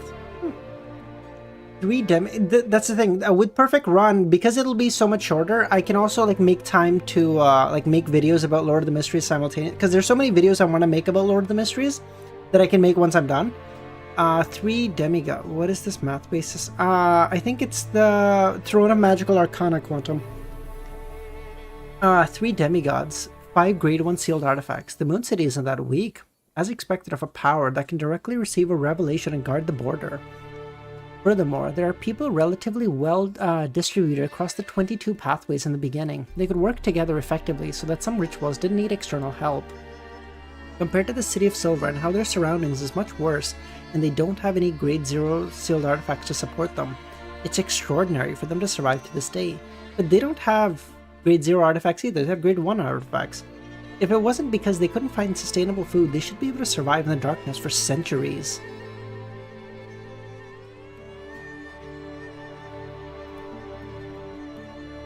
At this moment, Nim said respectfully, Oracle, we are willing to sacrifice all the sealed artifacts and characteristics to the Lord. I wonder which will please him the most. The High Priest Nim had previously mentioned that apart from him, a Night Watcher, the Moon City also had an Iron-Blooded Knight and an Imperative Mage. They were respectively the Lightning Priest and the Night Priest. Imperative Mage? What pathway is that? What sequence is that? I don't know that. I don't know that name. Imperative Mage. I don't have that. Fuck. The Lightning Priest. That is kind of goated though. What? Cool name.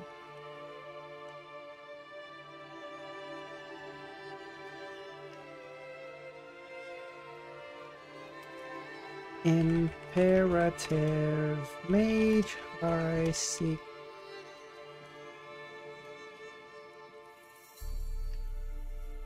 I don't think I've seen this name before, Audrey. I don't have it in my notes. As for the 5 Grade 1 sealed artifacts, one of them belonged to the Monster Pathway. It seemed to be a portion of the Misfortune Mage characteristic, mixed with a little Chaos Walker characteristic.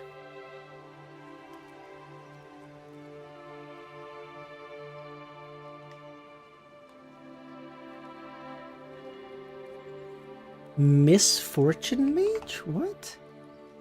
Oh, I have to, okay, maybe I've seen that. Okay, yeah, that's fine.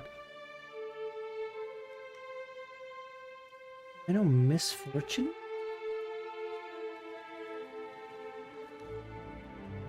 Okay, when I think Misfortune, I think of the Sleepless Pathway, because like, is it Night Watcher able to bestow like a certain amount of bad luck? So like, I think maybe after Horror Bishop is like, maybe after Horror Bishop is that, maybe? Misfortune Mage? Okay, Misfortune Mage. Okay. Chaos Walker. Chaos Walker seems to be I would assume the Monster Pathway? After Winter, maybe? It's either 3 or 2. Those are the only ones I don't know.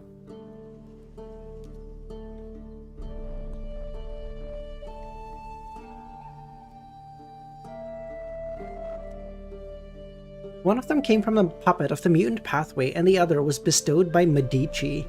It allowed everyone to gather all their powers together. One of them was suspected to be the amalgamation of the Bizarro Sorcerer characteristic, and there was one of an unknown pathway. It had an extremely strong discernment ability, but it was rather dangerous due to corruption. After hearing that, Klein's eyelids twitched as he smiled. Serve the Lord with your heart, not your offerings. The Lord accommodates the entire world and doesn't care about your things. Having said that, of course, if you don't mind, you can bring me around for a tour to broaden my horizons. Of course, Nim said with no hesitation. He originally imagined that Gehrman would take away a Grade 1 artifact while taking the tour, but to his surprise, the Oracle only wanted to get a better understanding of the specific situation and had no intention of reaping any benefits. He picked up every Grade 1 artifact to take a look, but always put them back. I don't know, like, what's happening with her. It's fine. Listen, like, it's fine. Like, people have rough days or whatever. I got no issues. It's all good. But, like, yeah, there's no point in me responding.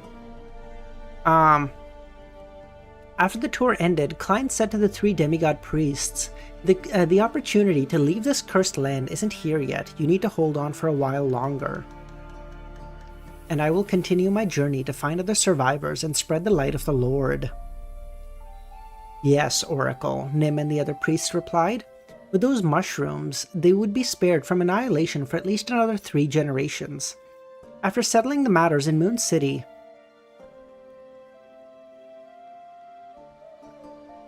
Dr. Z, you know I said I was going to read Reverend Insanity for like a long time, right? Like, I feel like I would enjoy that thing. And secondly, the only thing I did to spite you specifically was remove the ban on Dao.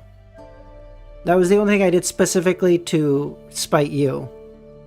Today. Anyway. Like, all this is doing is, like, making me more and more certain, like, okay, I definitely want to read Reverend Insanity. Like, okay, fine. After settling the matters in Moon City, Klein walked out into the darkness. What he was going to do next was clear. Find Kotar and hunt for this god of wishes. Tonight, Gehrman joins the hunt. My goal is to obtain the Miracle Invoker characteristic and that curtain. I wonder if he will be able to help me achieve it. With him out of the sights of Moon City residents, he pulled another him out of the fog of history. His main body entered the historical void, causing his consciousness to shift to the projection. This projection also summoned the historical projection of the Staff of Stars. With its Beyonder powers, he descended directly into the place in his mind. Noise. After successfully reaching the city, the projection disappeared and Klein's main body returned to the wilderness outside Moon City. Following that, he summoned the Staff of Stars projection and repeated the process, allowing himself to instantly reach Noise. The main purpose of the historical void projection was to scout ahead and ensure that the scenes surfaced in his mind were identical to the real world, without having any discrepancies, preventing the Staff of Stars from teleporting him randomly.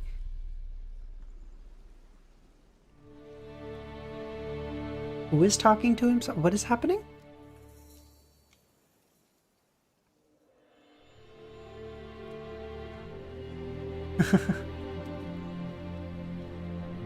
The main purpose of the historical void projection was... Nope, already read that. This was the cautiousness of a scholar of yore. In the middle of the quiet, dark training grounds of the City of Silver, Colin Iliad, who was carrying 2 swords on his back, stood by his side, watching as Derek set up the ritual and prayed to the Fool, asking him to send a Holy Spirit down to provide him with help. This was different from a normal summoning. The corresponding incantation was more complicated. The Great Fool, you are the ruler above the grey fog. You are the king of yellow and black who wields good luck. I pray for your loving grace. I pray for your notice. I pray for the power of concealment and change. I summon, in the name of the Great Fool, the Holy Spirit that sees through everything, the loving grace of the king of yellow and black, and the traveler from the dream and the mind. Bro, that is such a dope incantation. What? Bro, can we just make that Klein's? Can we make that the Fool's regular incantation? That's so goated. What? As the Yoan word echoed on the altar, the flames at the tip of the candles expanded, forming an illusory door.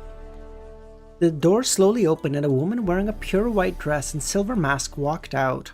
Her hair was red and her eyes golden.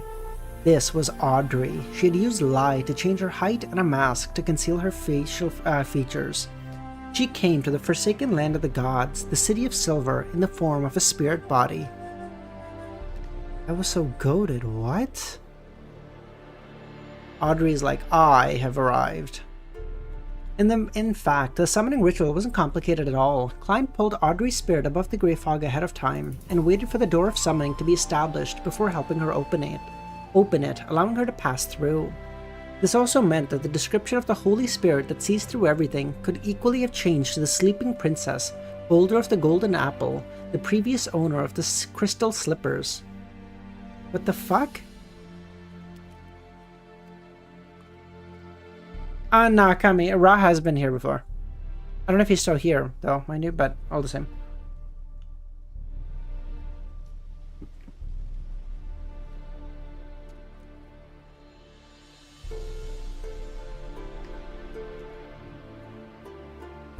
How could she be sleeping? How could she be Sleeping Beauty? What is and the previous owner of the crystal slippers? Isn't that Cinderella? What the fuck is happening here? And Audrey was still able to descend. This was dependent on who Klein allowed to pass through the door of summoning. After all, the key point of the ritual was to use a fool's name for summoning and the power of Sephira Castle. I think it refers to Cattleya? But then he said it could be changed, the incantation could be changed and Audrey could still descend. I don't know. The silver-masked Audrey secretly surveyed the area, sized up the lightning-lit sky in the darkness that spelled lurking danger, and called an Iliad. She looked away and nodded at the little sun. We can begin. As she spoke, she couldn't help but sigh at his height. Although this could be seen during the Tarot Club, it always left her in a daze. It's literally just a Klein's just saying like, it's just a space filler, like it could be exchanged with anything. Okay. She remembered very clearly that the son was a few years younger than her. According to Lone standards, he was still definitely underage, but to her surprise, he was over 2 meters tall. What is 2 meters in feet? 2m to 6'6"? Oh my god. Bro, this guy's... Oh my god, can we get him... We could just have him join the NBA. He could be making bear money. What? Without any hesitation, Derek relaxed his muscles and cast his gaze at the golden potion. He felt a little dazed as scenes involuntarily flashed across his mind. Bro! Derek's about to mog Alder at the next Tarot Club.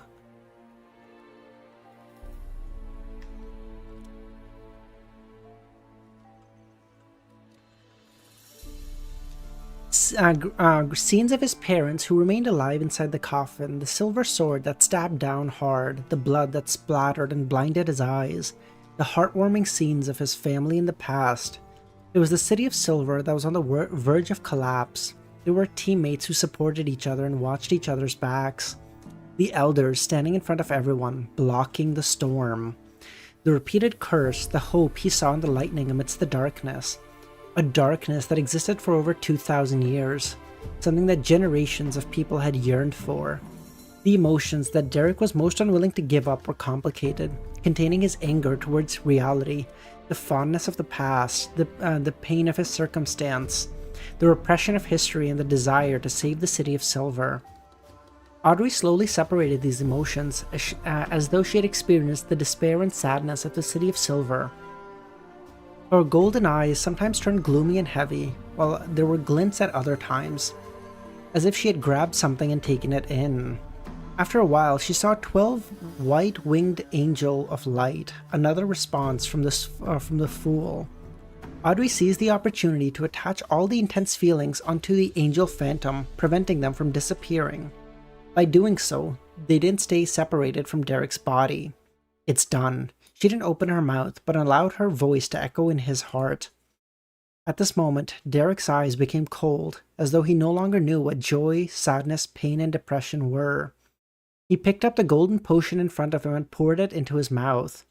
So wait, his ritual was something like you need to like understand your like deepest emotions, your strongest emotions that you're unwilling to let go or whatever, and like take them in or something.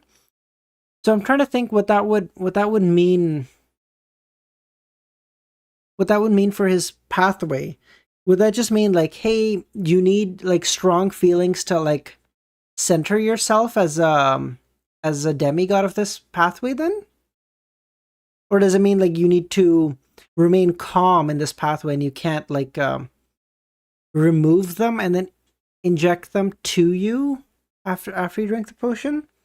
So like in my mind that means like he needs the strong emotions to retain his humanity with this potion. Is that...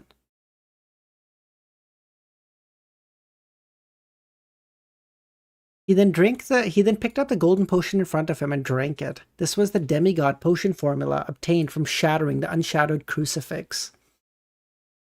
I love how it's like, we don't have the crucifix, and Gehrman is like, I have all the crucifixes, okay? I can just like summon it whenever. The sealed artifact had originated from the ancient sun god, which and no longer existed. Of course, for Klein, anything he once had will always endure. A hot, violet liquid gushed down Derek's throat instantly, filling his entire body. Rays of bright sunlight burst out from his body, washing away the remnants of his body's corruption. Remember that unshadowed purifies even characteristics of a person?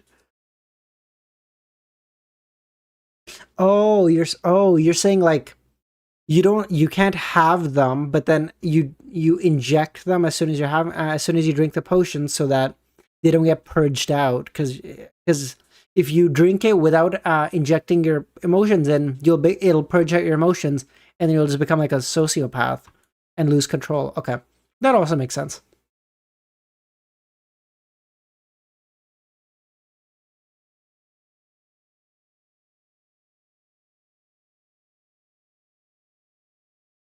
Derek's body became purer and clearer, like a holy spirit formed from pure light. His self-awareness and emotions were being purified and repelled. It wouldn't take long for him to only have the instinct to praise the sun.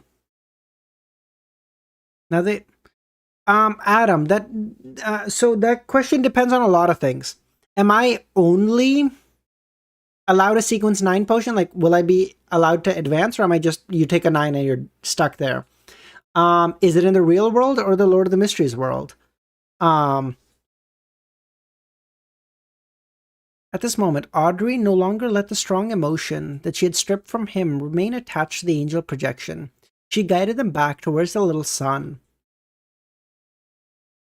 One scene after another surfaced in Derek's mind, causing him to experience abnormally complicated emotions. No, you can advance. You guys are probably not gonna like this, but probably the hunter pathway, bro. I feel like with my personality, I could be a rage baiter. Really, I could be like a fantastic rage baiter.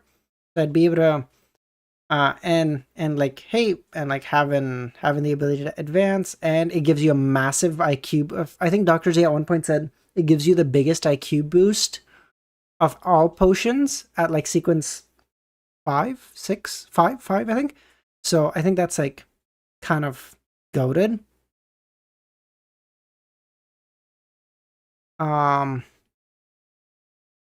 Derek opened his eyes. It was pure white. He saw a ray of light in front of him. It's sad, but I have pre-acted the most. Oh, Conspirer 6, sorry. When he saw a ray of light in front of him, he instinctively extended his hand to grab it, but the light quickly dimmed and extinguished. Derek was stunned for a moment before he clenched his right hand tightly.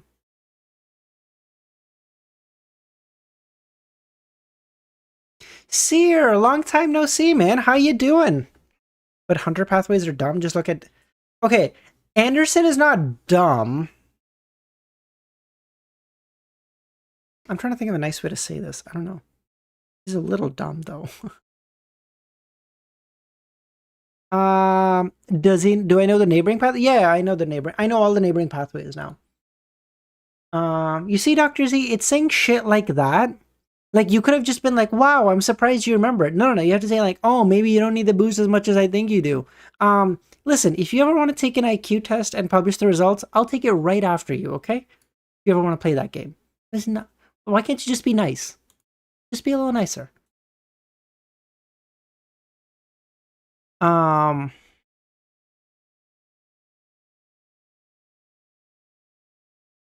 The beams of light rose up and enveloped the entire city of Silver. The legendary noon descended for a brief moment. Would you consider switching to a demoness if the pathway is blocked?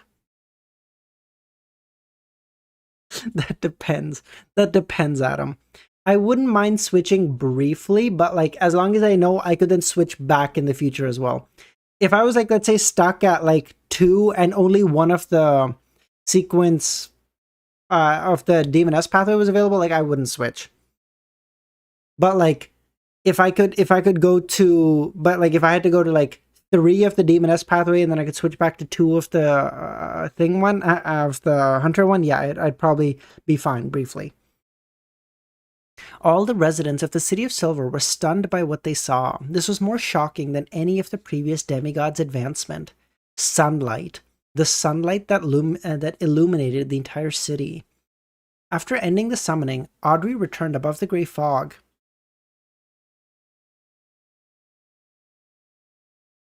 What about Demoness pathway?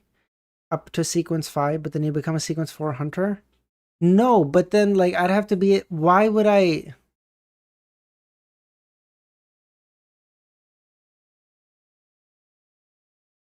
No, but like why can't I just be like... Why can't I just be like that I...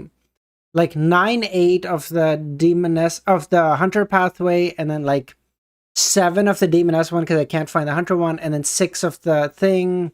But then I guess 6 of the hunter pathway, I'm still kind of... No, oh, you can't interchange at that point. I'm fucking stupid. Never mind. So you want me to go through 9 through 5 of the hunter pathway and then switch at 4? No, I don't think... Yeah, exactly. The sequence 6 IQ boost would be massive. Because, like... Imagine, if someone like Danitz is becoming, like, smart... You have to imagine that if you give this to someone who's like a little above average IQ, this motherfucker becomes that person becomes like Isaac Newton or something. I don't know. Shut up, Adam. Shut up. Bullseye, how's it going, man? After ending the summoning, Audrey returned above the grey fog. At that moment, Mr. Fool was no longer around. The ancient palace only had the world in it. You don't seem to be in a good state, Klein asked. I'm just a little edgy and confused, Audrey smiled. That's normal. Before truly making up one's mind, everyone behaves like this. There were countless people who retreat and regret their decisions. Audrey didn't directly answer the topic at hand and instinctively said, ever since I became a spectator, I've always displayed what would be the most acceptable side to them in front of others. Taking care of their most delicate emotions isn't such a bad thing, but this way, I won't be able to know what I really look like in the eyes of others. I won't be able to unveil the gorgeous clothes and the rotting flesh beneath me. I won't be able to figure out the problem. Oh shit, music is gone? Fuck, sorry. Yes it is.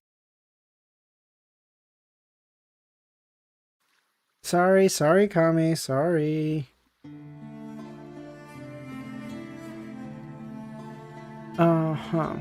Recently, I've been trying to show my true state in some details. I want to see how people around me will react under such a situation. I want to see if they still think that I'm the kind, amiable, virtuous young lady. At this moment, she fell silent. A few seconds later, she sighed and said, "The Gap." The clothing store? 1228 wishes. JJK trailer is out. It's very good. Isn't it technically possible for Demoness and Lord of the Mysteries to somewhat? Oh, you're saying... I mean, at that point, isn't that just a magazine seer?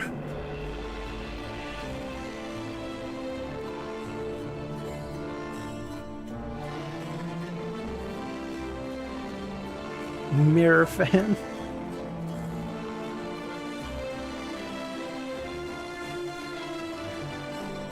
You have to imagine so, McSeely. You have...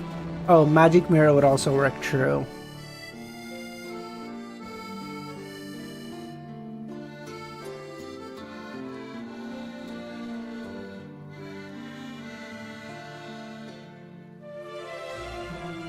Take notes? About what, Pushkar? What? What do you want me to take notes about? Oh, wait, actually, let me message Easy really quick. I want to see if he watched the F1 race this morning.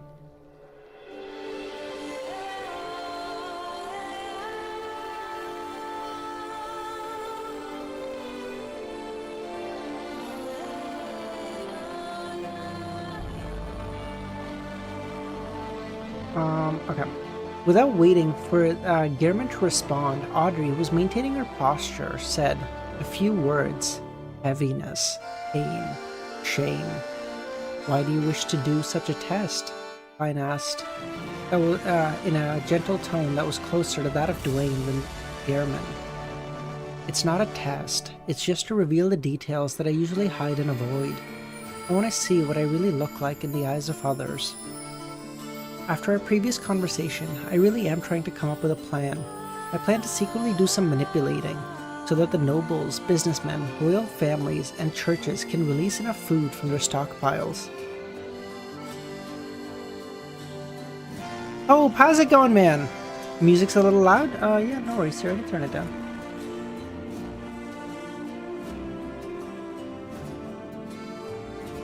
Theoretically, it's a simple matter, but actually trying to put it into action, I realized that I can't be as determined and decisive as I thought.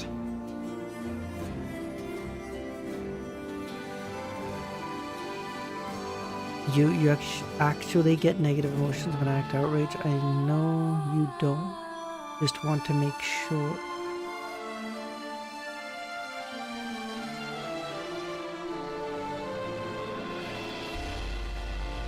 Okay, is Dr. Z just asking, is she asking me like, hey, are you a sociopath who feels nothing if someone says like shit to you? Is that the question? Why would you ask a rhetorical question? What is the point of that? I'm so curious. What? Some of them are my uncles and... wait, what?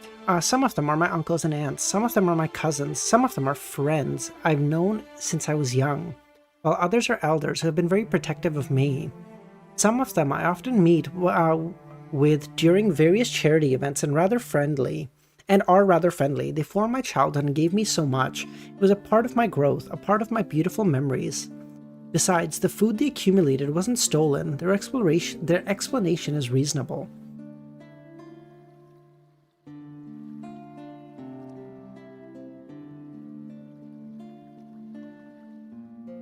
Yeah, Dr. Z, that's what we call on the internet rage baiting. It's cool. You do that, no problem. But like, don't go at the end like, oh, I'm sorry. Did you actually think I was actually meaning that? Like, what the fuck is even the point? What? What?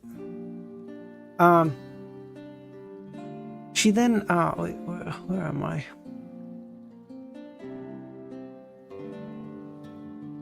I really can't do it to make them my target in an attempt to rob them of a portion of their wealth. At least it's like this now. Unhinged. As she spoke, Audrey's voice unknowingly escalated to a crescendo, as though she was arguing with someone. She then continued, "That's why I want to know more of myself. I want to strip away the false image from our past relationships. Under different circumstances, I want to ask myself what I really want, whether my thoughts in the past were impulsive, hypocritical and naive, or strong beliefs from my heart." Alright, bye Pushkar. Thanks for popping by for so long, buddy. Appreciate you. Have a good rest of your night.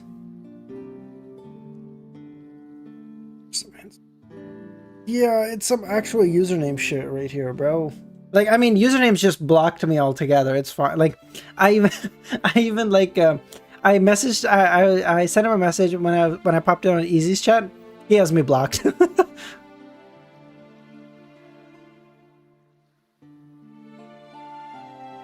Yeah, Doctor's a really cool thing.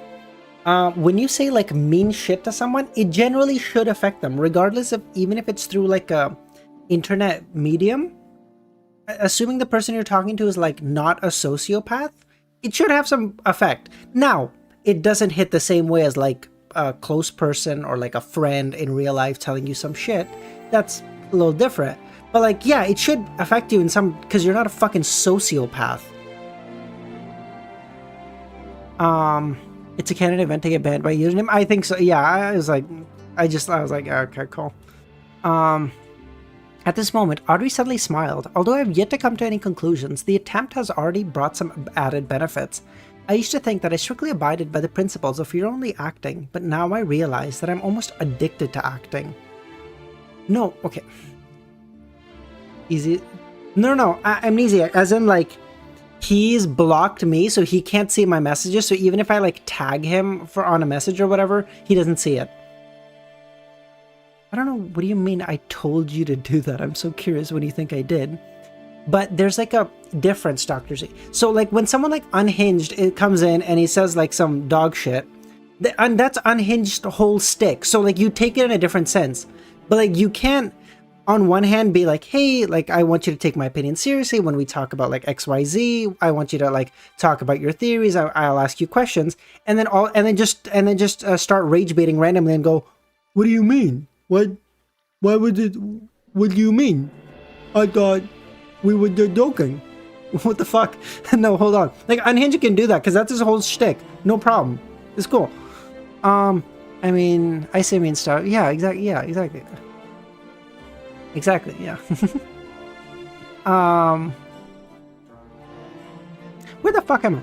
Other pathways require different identities and occupations. The spectator pathway's acting is completely consistent with one's daily life. Sometimes it's hard to differentiate between them. The simplest example, who wouldn't want to be loved by someone? Hence, when facing different people, I would wear a different mask and use the powers of a spectator pathway to create an image that best suits the other party. When there were more and more of such things, when you face everyone, you would be obsessed with acting. You would almost lose yourself. Actually, Romero, I don't know if you've ever had a stream like this. This is interesting. I nodded slightly and said, that's a good lesson. Yeah, I know, it's not very lore dense, which is good. After a moment of silence, Audrey said, during this period of time, I've read the Eastborough's investigation report that my father hired someone to do. I've experienced many different things. Before the war, many of the poor people, workers and farmers, have led lives that are as difficult as the lives today. They've been in constant hunger and pain. The changes to the poor law and the strict laws about the working hours and environment have indeed brought some improvements to their lives, but just a little one. People just suddenly started making you unhinged. Right, of course, unhinged. My bad. Yeah, of course. After the war ends, and if we overcome the apocalypse, will such things happen? These questions of yours, including what you say about your true thoughts, require you to find the answer. No one can find them for you. I can only give you some advice. Go to the field and take a look at the hardworking farmers. Go to the factories and take a look at the workers. Go to the East District and experience them. Go to the library and read the past newspapers related to other works. I will try, Audrey said.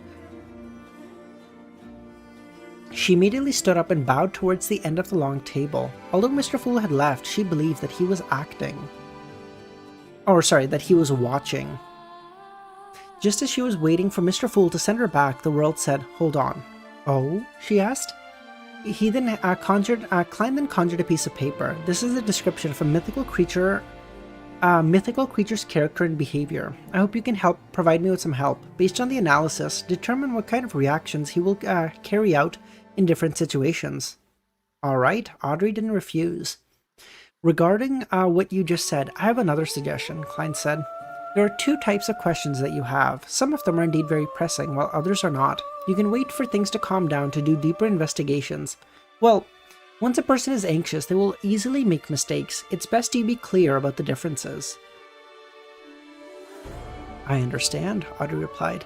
I thought you called me at the last moment to give me your blessing, hoping that I will still love this world after seeing the world as it is. You seem to read a lot of Rosello's novels.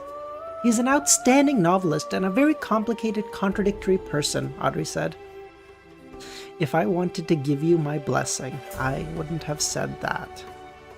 I would have said that. I hope that you will still love your family and friends after seeing them as they are. Audrey was taken aback as her lips quivered. She closed her eyes and said with a hoarse voice, "Thank you." Sonia C. In the waters of the Rorstad archipelago, the Blue Avenger led a pirate fleet through the battlefield that was ravaged by war. Suddenly, a huge fireball flew over from nowhere, intertwined silver beams split apart on the surface of the sea. That was a beautiful conversation. Because, even that is, such good development for Audrey, because she's realizing that although I'm progressing in my, potion digestion incredibly fast, I'm also losing my humanity, because she was starting to identify more and more with being a Beyonder than just being a person. So she's like, I don't know how, I don't know how people view me, the actual me, not the version of me I make for them when I talk to them. It was like, fuck. And so, even that's a really complicated thing to come into realization of, right? Because you're like, hold on. Everyone kind of does that. Along violent, wait, hold on. Surrounded by the massive waves on both sides, it pointed straight at the Blue Avenger. Alger, who was standing at the bow, raised his right hand without an change in his expression when he saw this. A violent hurricane suddenly appeared, sweeping the azure blue seawater and curling up the silver rays. Like a long snake that shot into the sky, colliding with the huge fireball. The water splashed down like the rain. Audrey immediately locked onto a battleship and opened his mouth, letting out an angry roar. With a boom, the boat that was suddenly lifted into the air by a ferocious wave.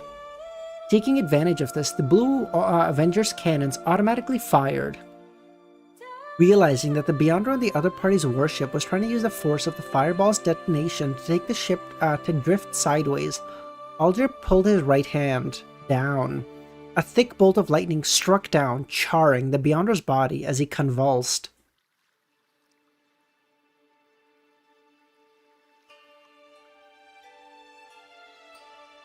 Alger became a demigod too, eh? Dude, this might be Alger's coldest moment. He just sees the ship and he's like, oh, you're trying to escape, are you?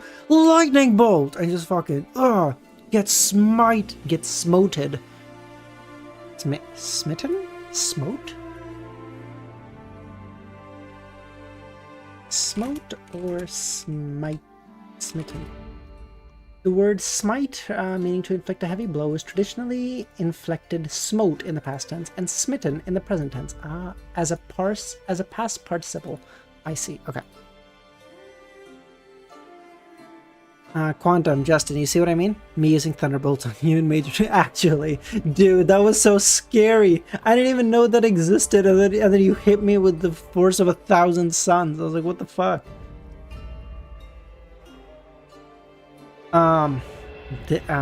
As artillery shells hit their target, the ship disintegrated mid-air.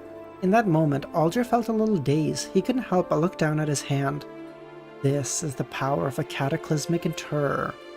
Is this how it feels to be a demigod? He sighed in his heart in a somewhat intoxicated manner. An hour later, the intense battle was over. Lone Side had once again secured the Rorstad archipelago. The purple Kamehameha. I never got hit with that, I always dodged it, but man, I don't even want to know what the damage output on that looks like. Lone had already issued an alcohol ban during wartime. Wait, sorry. Alger was in a rather good mood. After returning to the port, he called the sailors down and headed for one of the few bars that still remained open. Lone had already issued an alcohol ban during wartime as a way to add to the food rations. But to sailors, alcohol was indispensable. Therefore, in an area controlled by the Church of Storm, the restrictions weren't too strict. Furthermore, the Rorstad archipelago had plenty of produce and there weren't too many people. The shipping lines were under control, so the food line hadn't been disrupted. Want to play chess with you one day? We can play after stream, Unhinged. The street in front of him had been hit and many houses had collapsed. One of them had a huge crater in the concrete field, while the 4-story building beside was in ruins. The smile on Alger's face gradually disappeared. This could have been some family or something, right? Even in war. Dr. Z, what the fuck do you think men do in war? You get drunk. What are you gonna deal with the fucking depression of war sober? Are you out of your mind? You're like facing artillery shells and you're like, no, I need to be in my clear, sober senses? Fuck that. On Monday afternoon, 3 p.m. Backlund time, dark red beams of light shot up from both sides of the long bronze table. All members bowed to Mr. Fool, and the transaction segment immediately began since there were no more Roselle Diary pages. I'm gonna raw dog the war. Shut the fuck up. Yeah. Hey, when you land on the shores of Greenland unhinged, you say that to me then, okay? What if you misfire? What if you misfire when you're sober? What is your question? All the wait, sorry. Emlyn immediately sat up and said, "Ladies and gentlemen, I have a commission." "Which Shaman King do you want to hunt?" Catleya asked. Emlyn was taken aback. "You guessed correctly." "What kind of payment can you provide?" Catleya asked. "Well, only Germany did during World War II. Two? I think two.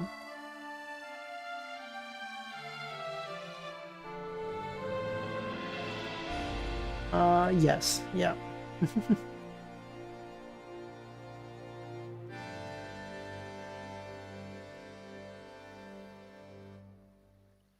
Emlyn was once again at a loss for words, and he was a little embarrassed. At that moment, the world at the bottom of the table said, "You found someone from the Rose School of Thought's Temperance faction to cooperate with?"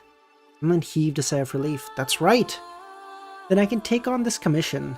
As this was related to Miss Messenger, Miss Sharon, and Merrick, Klein controlled the world to say, "Of course, this requires a certain medium."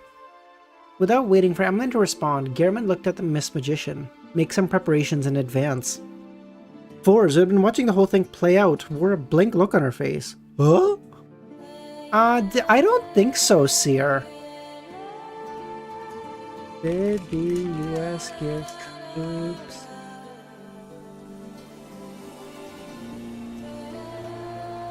Oh, I apologize, you're right. The US, Japan, and Britain followed Germany's lead and administered amphetamines to their troops as well.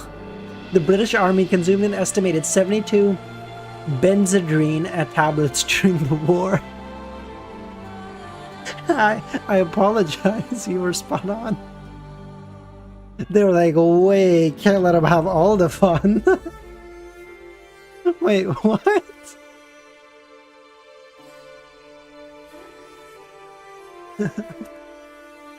Oh, that's so cooked. Unhinged. They're just waiting. They're just waiting to figure out what kind of drug they gave Steve Rogers. Once they do, they're gonna start just. That's gonna be standard issue. Just you wait. The natural equivalents of amphetamines were used in ancient. Yeah, of course. No shit. Why would you not use that? You get better, more alert soldiers with who have better endurance, who have better reaction time. It's just like, it's pure upside. You're like, oh no, it's not good for your body. You might die after the war. Motherfucker, you're almost certainly gonna die in the war. Fuck after the war. Seeing that the magician had yet to react, Klein made the world say, you don't need to be there. Just summon my historical projection in advance. Alright, Force said. At that moment, Gehrman had accepted the mission, and Emlyn clearly relaxed. From what he knew, this meant that the rate of success had skyrocketed. Next, the world looked at him and asked, what kind of payment can you provide? Once I become a Shaman King, I'll provide a free promise on similar matters. Also, I want the Shaman King characteristic. The member of the Rose School of Thought Temperance faction should have a clear goal. The rest is yours. Mr. Moon isn't very what is stolid? What is stolid? Stolid, a person, calm, dependable, showing little emotion. Cool. I mean, I learned from Vinland Saga and mushrooms can give you a power up. Oh yeah, that one fucking guy, right? I'm not, fuck, I was gonna say something, but everyone's gonna be like, boilers, so fuck that. Yeah, okay, I remember that. This fellow Emlyn has learned how to use consumption loans, Klein laughed secretly. It looks like you can only afford a demigod like me, he said. Mr. Moon can provide a large amount of food. I don't mind participating, Audrey mumbled. But she didn't need to say anything. Why would we Sanguine be hoarding so much food? To the Sanguine, their staple food was blood of humans. Everything else was non-essential. What other requests do you have? I'll try my best to fulfill them, Emlyn said. Give me a mystical item or a sealed artifact that can greatly increase the wielder's spirituality for a short amount of time. This was from Miss Magician, allowing her to maintain the historical void projection for more than a few minutes, and there was no doubt that the moon domain had such powers. For example, the Scarlet Sorcerer could create a full moon state, allowing spirituality to be enhanced. Alright, no problem, Emlyn nodded. Seeing that the vampire and the human had come to an agreement, Forrest said no full moon. That way, ignoring the enhancement of her spirituality would be considered lucky if she didn't die on the spot. After all, the higher the sequence, the clearer Mr. Door's ravings were. Forrest had long advanced to a sequence 5. Emlyn also knew of Miss Magician's curse, so he had no questions about it. At this moment, Audrey, who was listening, said, although the Beyonders of the Rose School of Thought are easily controlled by their emotions, this doesn't mean that their brains are have disappeared. Even if they're gone, they still have members of the Moon Domain. Since their demigods directly involved in the Southern Continent War have exposed their locations, they wouldn't dismiss the possibility of an attack from the Sanguine or Temperance faction. There's a good chance of laying a trap. That's right, Leonard echoed. Many dossiers indicated that although the Beyonders of the Rose School of Thought are known for indulging, they're still very meticulous. How do you intersect, like, being super indulgent but, like, meticulous? How does that work? It should be, like, parallel.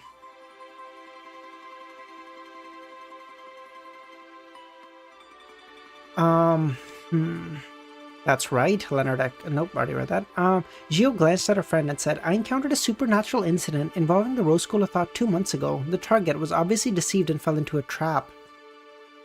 The world then looked to Emlyn and said, which Shaman King is your target? Seer, most people here are like just below 20, give or take, on average. There's a couple, like obviously some variation, but remember that guy, Bakerland? Yeah, oh yeah. I see what you, oh, yeah. Emlyn didn't hide anything. The Shaman King, who led the natives from the East Balam's North Olite County to attack the Lone's main colonial city.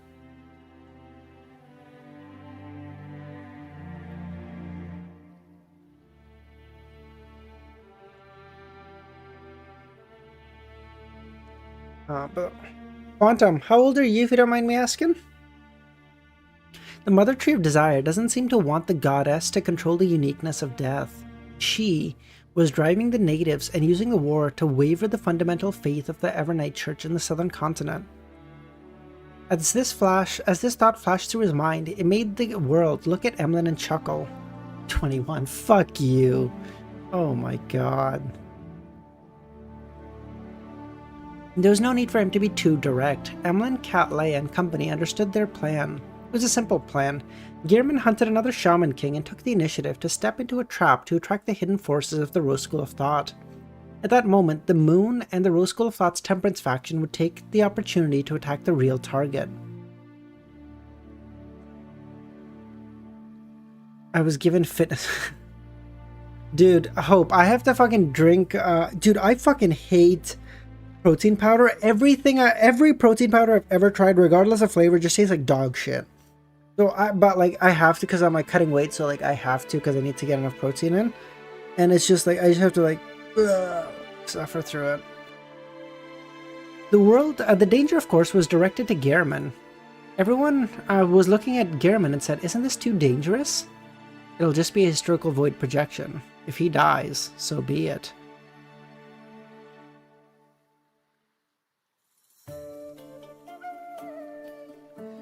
Upon hearing such an answer, everyone was at a loss. It was unknown whether they should reflect on the fact that Sequence 3 demigods were different or be envious of scholars of yore. 2025 was given fit. What?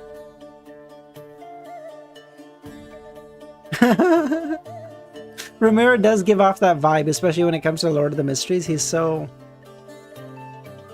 Seer, I'm 22. Klein continued, if the Rose School of Thought has any doubts about my sudden attack and only divert a portion of their strength to stop me, then I will try to hunt the Shaman King seriously and turn the false target to the real one. After all you want is the item. You don't care who the owner is.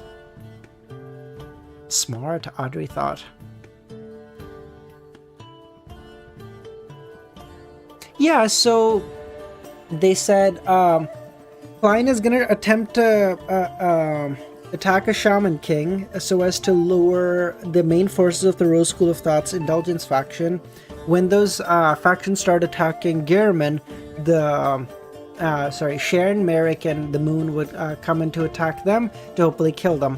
If they only send like a small portion of forces that's not another Shaman King, then Gehrman will just kill he'll just kill the fake target and take the characteristic because it's just for Emlyn. He doesn't give a shit.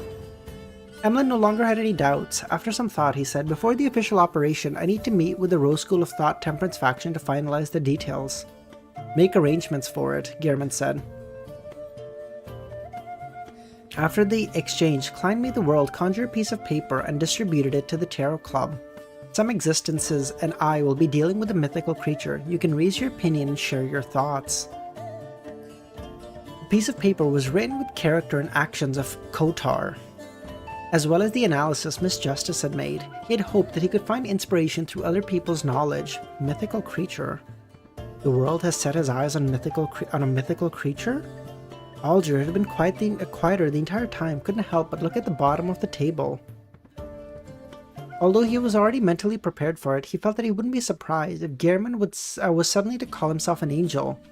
But when he realized that the other party was really targeting a mythical creature, he couldn't help but feel shocked. Leia had a similar feeling, but she recalled the Snake of Fate, the Death Console, and Ancient Bane.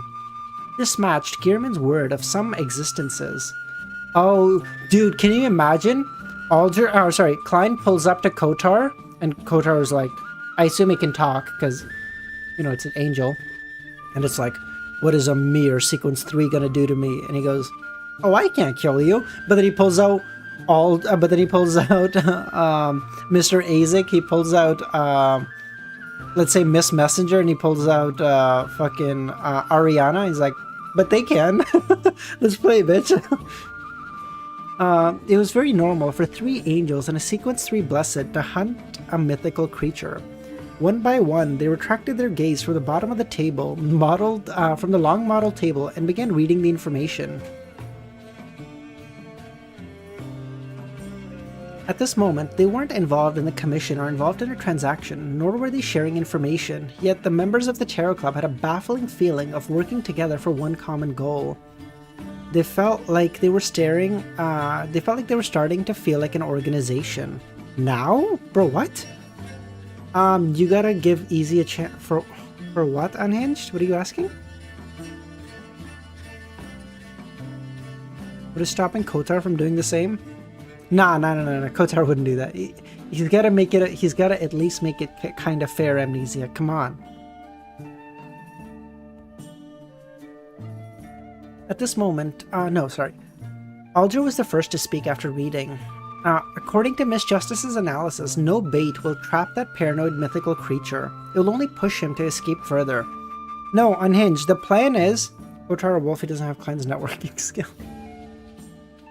No, Unhinged, the plan is... Why do you... it's 2 things, okay?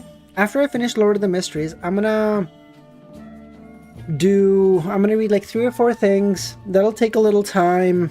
And then probably take like a little bit of a break and then start reading COI. Hopefully, Easy can start reading COI in that time, get a head start, and then I can try catching up again. That's fun. Kotar has wolf connections. Oh. Yeah, he's got his pack, Under the situation of him wait, what? Alger was the first to speak. According to Miss Justice's analysis, no bait will trap that paranoid creature. It will only push him to escape further. Under the situation of him suspecting to wield the Sequence 1 characteristic, he really doesn't need to chase after other things. Advancing himself is the most important thing at hand. If you want to deal with him, we can only consider it from this point of view. Kotar has 2 wolves inside of him. Kotar has that dog in him, for real. Trust me, I will take my meds with the absolute best. Have you been taking your meds recently, Dr. Z? I don't even mean this in a bad way. Upon hearing this, Gio also said, but this mythical creature is very cautious. He doesn't leave any clues behind. According to the intel, the location he can use to prepare for the Sequence 1 ritual isn't actually restricted in an environment like the Forsaken Land of Gods. I remember back in the day before Red Devil became too comfortable with us and showed us his teach me networking skills. And now you're going out around taking lessons from that motherfucker. He doesn't know. There are too many monsters for him to use. Derek confirmed what Miss Justice had said. Leonard then thought, can we rely on Beyonder characteristics convergence? As he spoke, he looked at Klein. The creature seems to be of the same pathway as you. Relying on that effect comes from the convergence of characteristics at this level. To chance upon this mythical creature may take a year or two, maybe even longer. And the other party is a complete mythical creature. He can create some interference. Klein overruled. Of course, if he augmented the power of Sephira Castle onto himself, he might be able to meet Kotar the next time he used the Staff of Stars random teleportation. But the problem was that if it was a coincidental encounter, it would be much likely with Amon. It would be much more likely with Amon. After hearing everyone's discussion, Cattleya thought, can we use this mystical creature's honorific name to establish a connection? If the Dark Demonic Wolf hadn't been tracked by Amon in the past, that might be possible, but now, what can be thought must have been thought of by Amon. Under such circumstances, the fact that Kotar hasn't been perished implies that he is wary of such things. With his paranoid creature, he definitely wouldn't respond automatically. But then he had another thought. Not receiving a response from Kotar didn't mean that he wouldn't pay attention to it.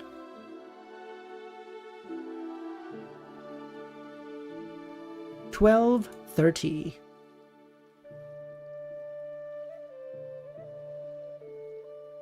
After this, I'm gonna go to the gym, then start working on the Volume 5 video.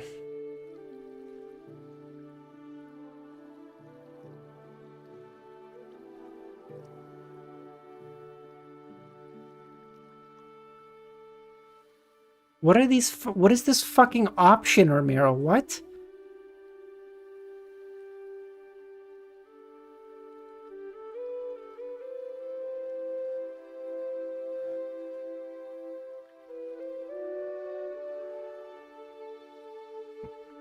Kotar just summons Amon as a suicide attack. Just stop. Dude, but I would actually do that. I would be petty enough to be like, bitch, if I'm dying, we're dying together. Let's go. What is it? What the fuck is it? What is a drug hall? What the fuck is that? Luvion, how's it going? As he had personal experiences, Klein placed himself in the shoes of Kotar. Usually, he would shut down the automatic prayer response to prevent the enemy from using the feedback to establish a connection. Under the premise, to receive a sudden prayer from a stranger would no doubt lead him to relying on the corresponding point of light to observe the supplicant and get some information. This allowed him to make preparations. If the person chanting the name was a powerful existence like Amon or someone more familiar, it would be best to destroy that point of light. But if the person was a stranger and he was safe, he would monitor it to understand the exact situation. It was something that every rational creature would likely do. The essence of this matter was that non-mythical creatures were marked by high-level existences. They could die in a baffling, tragic manner at any moment. To the supplicant, this was equivalent to suicide, or even more terrifying. To Kotar, it was only a positive outcome, nothing negative.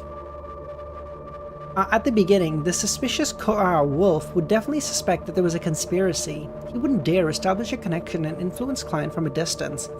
However, with the passage of time, as the observations deepened and the confirmations were made that the other party was a non-angel weakling, who possessed the aura of Sephira Castle, with signs of being unprepared, he would definitely find an opportunity to attack from afar. At that moment, when Klein was most unprepared, he would mark the Prayer of Light and deal a remote attack. This aligned with Klein's previous conclusion that I'm weak.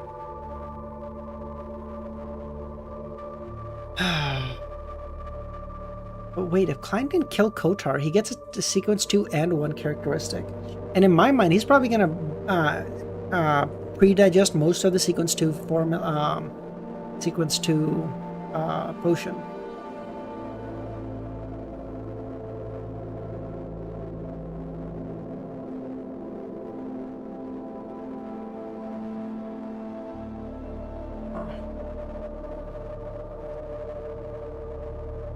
The only problem with this plan was that the initiative was completely in the hands of Kotar. Everything Klein did would be monitored, and there was no way to prepare ahead of time. Once the other party tried to exert influence on him, he wouldn't be able to fight back. By doing so, I would have successfully bait the prey, but the hunter would kill the prey. If I don't place myself in such a passive position, it'll be difficult to bait an angel. The paranoid Kotar. That is something that a marionette or others cannot do in my stead. If only I can be certain that Kotar wouldn't rashly attack because of his paranoia. He could only sigh inwardly, feeling regret for not being an angel of the spectator pathway. You don't want to be an angel of the spectator pathway. Imagine how fucking scary Kotar is right now, and imagine fucking Adam being that to you. You're so cooked. According to his assumptions, the angel of the spectator pathway would be more or less have some special characteristics of the more you know of others, the more you understand them. The more others know of you, the more you understand them. When Kotar monitored him closely through the prayer light, he would end up observing an angel from the spectator pathway, and his position would be exposed. But I'm not. Besides, the spectator sequence 2 probably can't do so. I can only be certain that a sequence 1 can. Summon 008? No. Let's not talk about whether I can summon that quill without Grizel's travel, and even if I could, the quill is a quill while I'm still myself. The Dark Demonic Wolf's understanding of me doesn't make 008 do the reverse. I can only use it for 2 minutes. That's not enough for anything. I can use it as a supplementary to the plan, writing the developments I want to happen, making Kotar's choice appear reasonable, so as to eliminate uncertain elements. Apart from feeling regretful that he wasn't a Sequence 1 Angel of the Spectator pathway, he also had this thought of the cosmos. Just learning of it would result in corruption of the cosmos. Yeah, but Kotar already probably knows of the cosmos, and if he doesn't, it wouldn't affect him because he's an angel. If I had the nature of the cosmos, then after Kotar used the Prayer of Light to monitor me, he would be corrupted, allowing me to lock onto him. But the cosmos' nature is higher than that of an angel. How could I have it? I keep feeling like I've forgotten something. There's no need to discuss this right now. Let's go back and communicate with the right person. Yeah, dude, actually, that's such a one-hit kill ability. Oh no, this fucking Sequence 3 is about to kill me. Oh, do you know about the cosmos? Get fucked, loser. I'm out. He focused his attention on the star and Cat Leia, hoping that they'd be able to get advice from the existences that were more experienced, such as Pala, Zoroast, and Bernadette. As for himself, he would return to Backland with the aid of a historical projection and seek out help from Miss Messenger, Will Ossepton, and Ariana. This is what it means to seek the opinions of angels or quasi-angels before making a major decision? When Leonard and Cat Leia heard that, they nodded. Okay. Do you think Mr. Azek is awake yet? Anyone without Sephira Castle would be cooked? But what if they had like the Chaos Sea or whatever? Would that be able to block it out? Following that, the members of the Tarot Club began discussing the situation of the various battlefield. By the way, can I say, the Sephira Castle seems like, even among the Sephiroth, the most broken one? Because I think Amon mentioned this, right? Where like, the Sephira Castle is like the weirdest one because like it kind of exists, but it also kind of doesn't. So like Klein can just pop up there whenever. But like there's other Sephiroths that have like physical places in like the real world. So if you're not like physically there, you're kind of fucked. Which is like What? Why does Klein just get like the best of everything? After returning to the real world, Leonard, who was resting in the cathedral's basement, asked, "Old man, do you have any suggestions?" You think that because you don't know them? Oh, maybe. Oh, that was a Chaos Sea. I see. This is him trying to obtain the Miracle Invoker characteristic left behind in the Forsaken Land of the Gods? Tell your colleague there is no way to solve this himself. I have one suggestion. Seek help from the Fool. Is that your only suggestion? That's a creature not even a Mon can capture. It's only possible with the Fool's help. It seems like that's the way. So Pallas Zoroast probably thinks that the Fool is probably the half-fool of the indigenous family? Is that what that is? Because he can't think that he is the Fool, like sequence 0 of the Seer pathway, because if that was the case, there wouldn't be a Miracle Invoker characteristic at all. So he probably thinks he's like the half-fool of the indigenous family. Chaos Sea is the only Sephira that has both physical and illusory characteristic while others have one. Oh, so Sephira Castle is probably completely illusory then. Oh, I see, okay. It seems that's the only way. 2 days later, before the meeting time that Emlyn had agreed to meet Merrick, Thor sat on a reclining chair beside the fireplace and listened to her friend. If the war continued, Backland will suffer more attacks. Are you really not going to evacuate your mother and brother?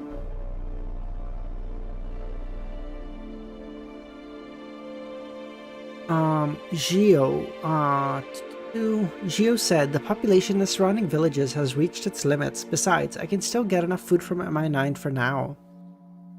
If the flames of war really reach Backland, take them traveling to Intes or Fainapotter. It seems that's the only way. Just as Forrest was about to mention the matter of her buying food in Intes a few days ago, she heard an alarm ring. She shivered and sat up straight. She stretched her hand and grabbed into air. Her hand sank as she pulled out Gehrman. The adventurer's eyes rolled as he gained consciousness, reducing the amount of spirituality Miss Magician had to spend. He nodded and made the glove on his left hand turn transparent. He then teleported away. Forrest then turned to Gio and said, I think I'm just a tool. Yeah, what the fuck did you think this was? An Amon cannot threaten a true god? Oh. Yay, Ramiro, at least someone is using it. I stream in 1440p, and I'm like, and then half of the time I'm like, bro, I don't even know if anyone's using 1440p. Maybe I should just reduce my thing to 1080 and just be done with it. Because, I mean, today there have been no blips or whatever, but like, oh, you are too, Sir? Or go. The sky was already dark. The street lamps weren't lit. Oh, you too? Oh, okay, cool. Okay. Only the Crimson using it since the start? I'm on it too. Oh, okay, fair enough. Alright, seems like enough people use it for me to keep it. Fair enough. Only the crimson moon illuminated the entire city. When Klein arrived at the agreed-upon place, he looked around at the unusually cold streets. Based on what he saw, Backland was desolate and dilapidated. 14. Count your fucking days, Tinub. No, it's set to 14. Alright, fair. According to Gehrman's instructions, he didn't say a word, or at this moment, Emlyn walked out of the alley and nodded at the crazy adventurer. According to Gehrman's instructions, he didn't say a word or bow to prevent any delays in whatever precious time Gehrman had. He led him to a nearby house and knocked on the door rhythmically. The door then opened. The moment Emlyn and Klein entered, he saw the white-shirt, black-vested Merrick. After taking a glance at him, Emlyn smiled and pointed to him. This is my partner, Gehrman Sparrow. Long time no see. Merrick stood up and bowed. Since the other party didn't appear in the image of Sherlock Moriarty, he definitely wouldn't take the initiative to mention that name. Long time no see, Klein said. Miss Sharon, please do come out for the discussion. I have limited time. A figure wearing a dark, complicated dress and holding 4 blonde red heads walked out of the void. Miss Messenger, summoned by the historical projection, was an objective existence. It didn't increase the burden on fours. At the same time, Merrick nodded and said, all right. But where's fours?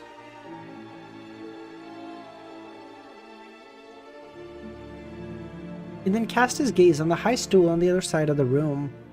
Emlyn looked at the wraith in a daze. He then saw Gehrman and the spirit world creature he summoned. For some reason, he felt like he had been ostracized and didn't even belong here. On that high stool, a figure quickly outlined herself. Sharon. My queen. Alright, what's a good place to end tomorrow? 12... 12:36. Okay, that's fine. Hopefully that's going to be Emlyn becoming a sequence 4 too. Because then it would be Audrey, Alger, Sun, not 4s yet, but then it would be Emlyn and Cat Leia. So we'd have 5, and of course Gehrman, but we don't count him. So 5 demigods. That's kind of based. Dude, once we start getting... Once Gehrman becomes an angel and we have 5 demigods, the strength of the Tarot Club is getting, like, insane levels at this point. Like, we're starting to reach, like... 1237 is better, in my opinion. We can do 1237, no problem. No, end of Volume 6 we'll do next weekend, Dr. Z, so that more people could come.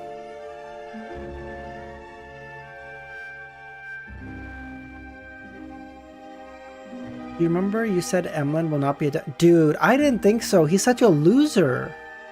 What if... This guy's gonna be a demigod? He's barely... He's like subhuman. That's crazy. Well, yeah, no, we're not doing that, I hope. My go, little son, demigod, fully deserved. You know what? You've gone through so much. You deserve it.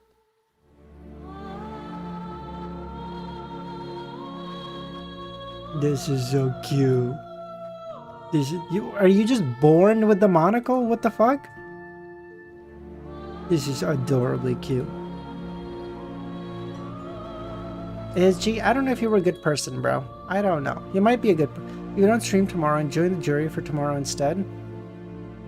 Would you really prefer that, Dr. Z?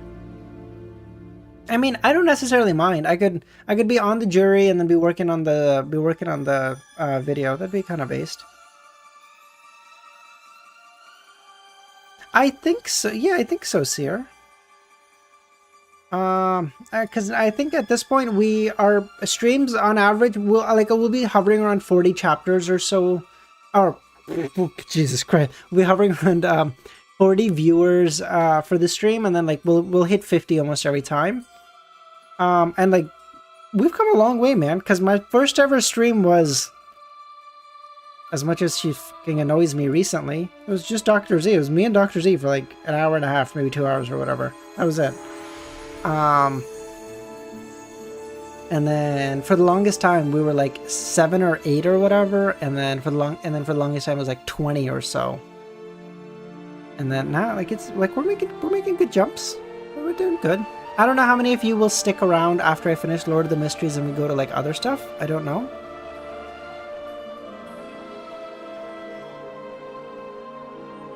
But I hope most of you do, of course, but I don't know. The world and justice. Oh, they're so cute. I don't see them like that, but that is cute. Oh, I know. I didn't even fucking know there was an echo. That's so weird. Okay, I think, yeah. I don't know. I don't see them like this. This is interesting. The world needs justice. That's so cute. Still the year of got a lot of yeah. Yeah, like I still plan on making a lot of Lord of the Mysteries videos and stuff. Aw, thank you, Bug. Love you, buddy. Man, these are...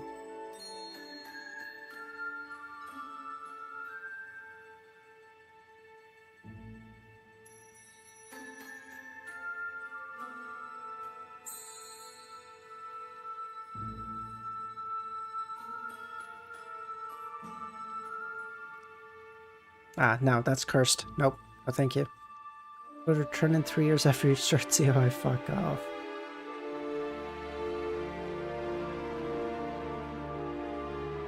Okay, hold on.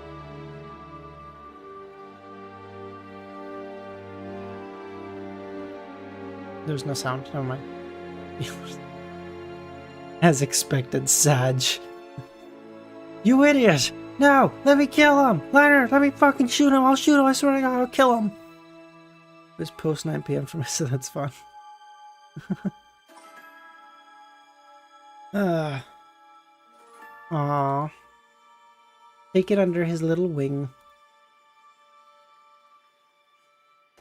Alright guys, I think we'll end stream there. If anyone is new here, consider joining our